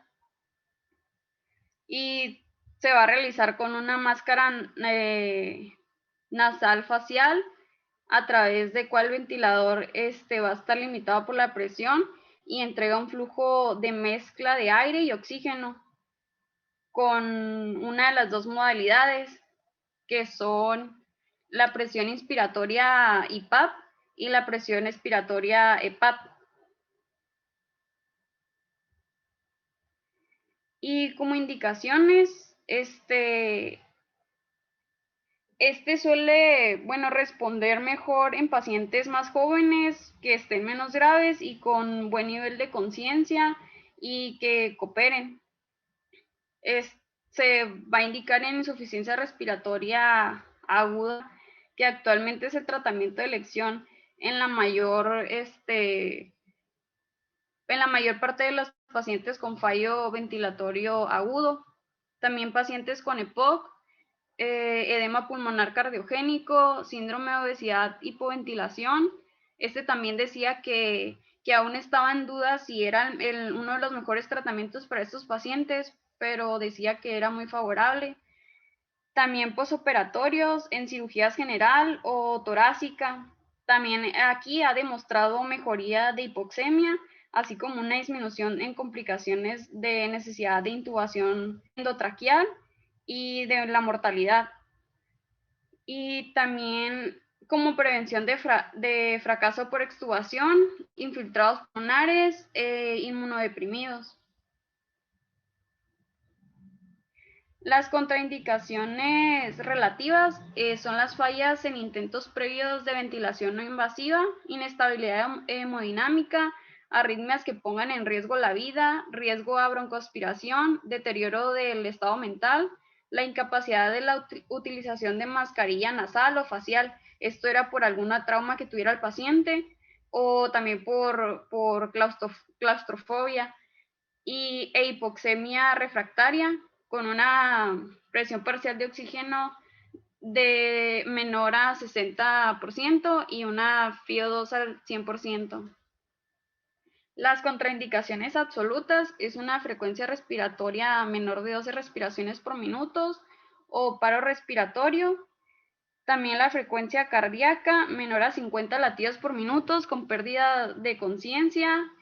También inestabilidad hemodinámica con presión sistólica menor a 70 miligramos de mercurio.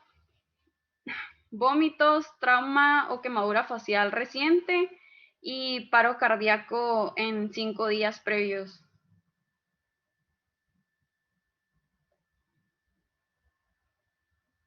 Para la ventilación mecánica no invasiva se utilizan pues interfaces no invasivas que son mascarillas y estas aportan algunas ventajas relacionadas con la menor necesidad de sedación y disminución de lesiones en la vía aérea que causa el tubo endotraqueal y también tiene una menor incidencia en infecciones, sobre todo en las neumonías. Y aquí para la selección de la mascarilla para el paciente no se tiene como tal, sino esta va a ser pues más clínico, que se va a atender por cada paciente dependiendo sus características anatómicas faciales, así como el grado de confort con cada una de estas. Tenemos la nasal, que una de sus ventajas es de que permite hablar, comer, expectorar menos, claustrofobia, menor espacio muerto, fácil de colocar y fijar y menor riesgo de aspiración. Pero los inconvenientes son fugas bucales, mayor resistencia al flujo aéreo, presión dorsonasal, rinorrea y obstrucción nasal y sequedad de boca. También está la oronasal, que es control de fugas bucales y es más efectiva en pacientes agudos. Y un inconveniente es que tiene mayor espacio muerto, claustrofobia y riesgo de aspiración, imposibilidad de comer y expectorar. Y en la pieza bucal, hay poco espacio muerto, pero puede no requerir el arnés, que el arnés era lo que nos decía el doctor, que son como estas cositas con lo que se sujeta al paciente. Inconveniente, hipersalivación, fugas nasales, deformidades dentales. Y en la facial total, esta tiene un menor riesgo de úlcera cutánea y pues su tamaño es único, que es esta. Y el mayor espacio, una de las desventajas es que tiene mayor espacio muerto y sequedad en ojos. Y el helmet es más cómoda para algunos pacientes, su tamaño es único y tiene menos riesgo de úlceras faciales. Y una inconveniente es que tiene reinhalación de dióxido de carbono, peor sincronía del paciente ventilador, menor descarga de musculatura respiratoria y riesgo de asfixia si hay fallo del ventilador. También decía que el helmet es particularmente que se usaba en pacientes inmunocomprometidos con insuficiencia respiratoria hipoxémica, que el helmet es que es el total. Y se dice que, tiene una actitud razonable comenzar con una mascarilla oronasal para ventilar durante periodos cortos y cambiar a una nasal si se requiere una aplicación ya de ventilación mecánica no invasiva prolongada.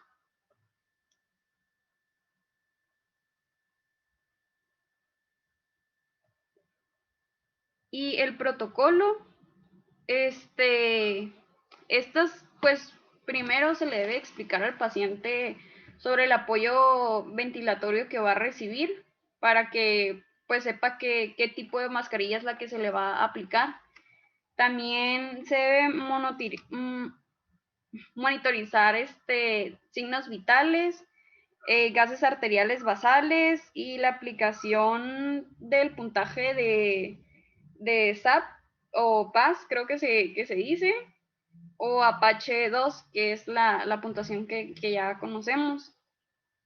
También se debe tener al paciente con una cabecera a 30 grados y ahí es cuando se hará la elección de la interfase, que es el tipo de mascarilla que va a utilizar.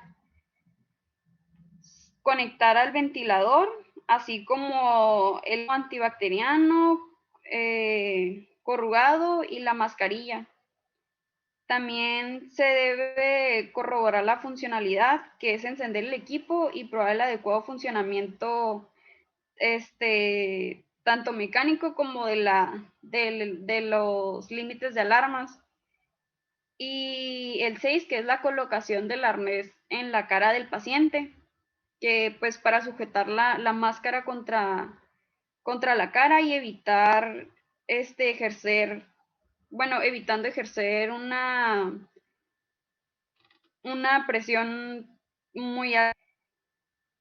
Y aquí también dice que se debe de usar un parche hidrocoloide sobre el dorso de la nariz, pues dependiendo de la mascarilla a utilizar. Y se debe de empezar con presiones bajas del IPAP de 15 a 18 centímetros de agua y el EPAP de 5 a 7 centímetros de agua. El número 8, que no mejore, si al cabo de los 20 a 30 minutos no hay signos clínicos de mejoría, como disminución de la frecuencia cardíaca y respiratoria, y mejorar la saturación, se va a aumentar la presión del IPAP o el soporte de 18 a 24 centímetros de agua, o hasta que logre un volumen corriente de 10 a 15 milímetros de kilogramo de peso. Como número 9 tenemos proporcionar oxígeno hasta alcanzar una saturación del 90%, detectar fugas de aire y ajuste del arnés, sedar si se justifica, pues ya sería como de cada paciente, permanecer atento a las necesidades del paciente y evaluación de los niveles. Vamos a evaluar grados de disnea, frecuencia cardíaca y respiratoria y controlar la saturación de oxígeno. También controlar los gases arteriales de 1 a 4 horas y de 12 horas tras el inicio de la ventilación. Y ya por último vamos a hablar un poquito sobre la ventilación mecánica invasiva y específicamente la intubación endotraqueal, que consiste en la colocación de un tubo en la tráquea, ya sea a través de la boca, que sería la intubación orotraqueal, o de la nariz, intubación nasotraqueal. Para establecer una comunicación segura entre la tráquea, y el exterior, y así asegurar la vía aérea.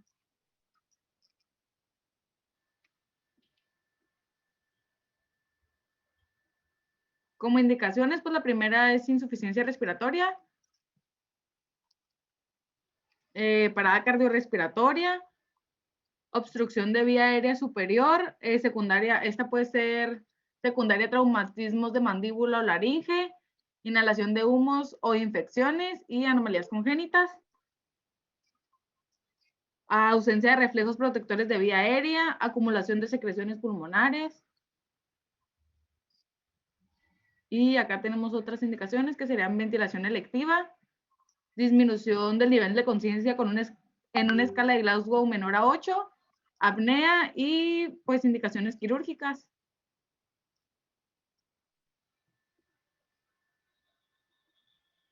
Esta es pasos como para la evaluación del grado de urgencia de la intubación. Se tiene que tener en cuenta el nivel de conciencia, que pues esto puede desencadenar obstrucción de vía aérea, aspiración pulmonar, atelectasias o neumonías. Pues en la piel vamos a revisar la cianosis, la respiración, pues el grado de esfuerzo respiratorio, y flujo de aire respiratorio.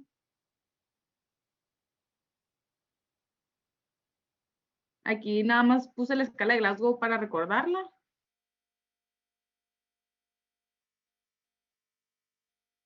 Y tenemos rutas de intubación. Tenemos la orotraqueal, nasotraqueal, la cricotirotomía y la traqueotomía, que son maneras de intubación. pero vamos a hablar específicamente de intubación endotraqueal. Esta se realiza para mantener liberadas las vías aéreas, reducir el riesgo de inhalación y eliminar secreciones. Se hace por laringoscopía directa y es la vía más fácil y usada.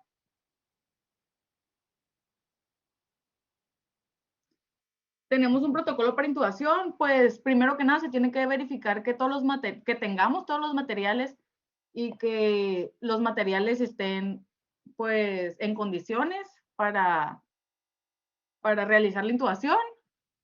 Se va primero que nada a hiperoxigenar al paciente al 100% por medio de mascarilla y bolsa. Si el paciente está experto, pues se puede administrar anestesia tópica en faringe. Se tienen que alinear los 3 ejes, ya pues es el oral, el faríngeo y el laríngeo.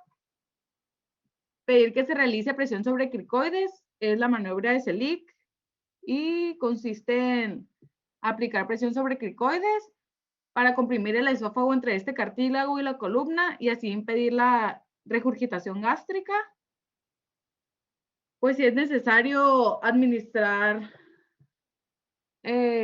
bloqueo neuromuscular y se va a insertar el laringoscopio por el ángulo derecho de la boca hasta la base de la lengua, recordando que el laringoscopio pues se va a utilizar con la mano izquierda.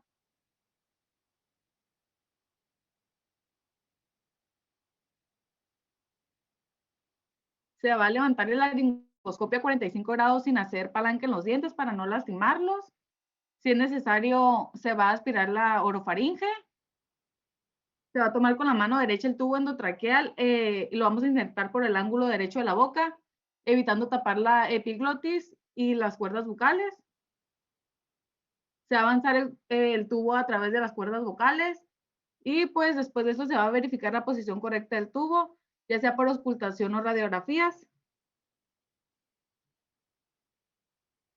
Y aquí están los materiales que vamos a necesitar: la alineación de los 3 ejes y la clasificación de Malampati o Mayampati, que se basa en las estructuras anatómicas vistas durante la apertura bucal máxima voluntaria que va a realizar el paciente.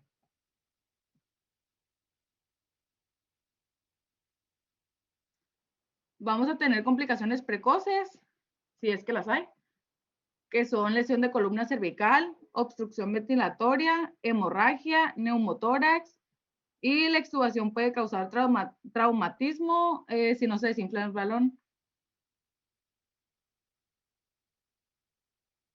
Y están las complicaciones tardías que incluyen odinofagia, disfagia, parálisis de cuerdas bucales, ulceración de labios, bocofaringe, sinusitis, laringitis, estenosis traqueal y traqueomalacia.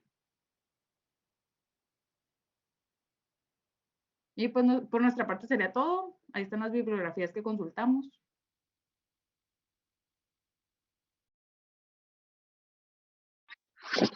Muy bien, doctora. ¿Alguna duda acerca de la exposición del tema? ¿Por acá, no? No, doctor, pues varias cosas ya las había mencionado usted en la plática que le dio a las enfermeras, ¿no? Lo del alto flujo. Ajá, la plática de alto flujo fue. Bueno, ¿y qué sigue? Tenemos todavía 1 hora. Ya sigue otro equipo, doctor, pero no sé si tengan lista la expo. Claro, ya sabían que ellos seguían. ¿Quién sigue?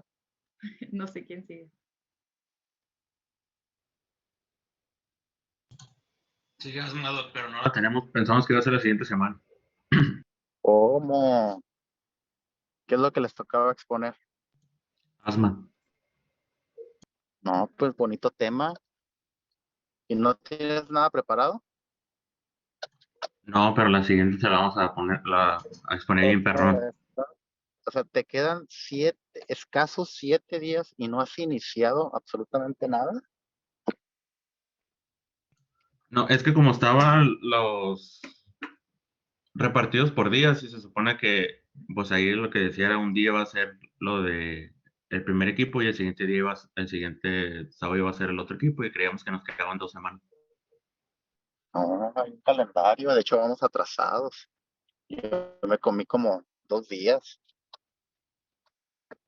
Bueno, ok. Entonces, la siguiente semana vamos a ver asma y ya nos prometió su compañero una clase, lo voy a decir con una M mayúscula, magistral. ¿Verdad, doctor? Sí, claro. ¿Sí sabes lo que significa magistral?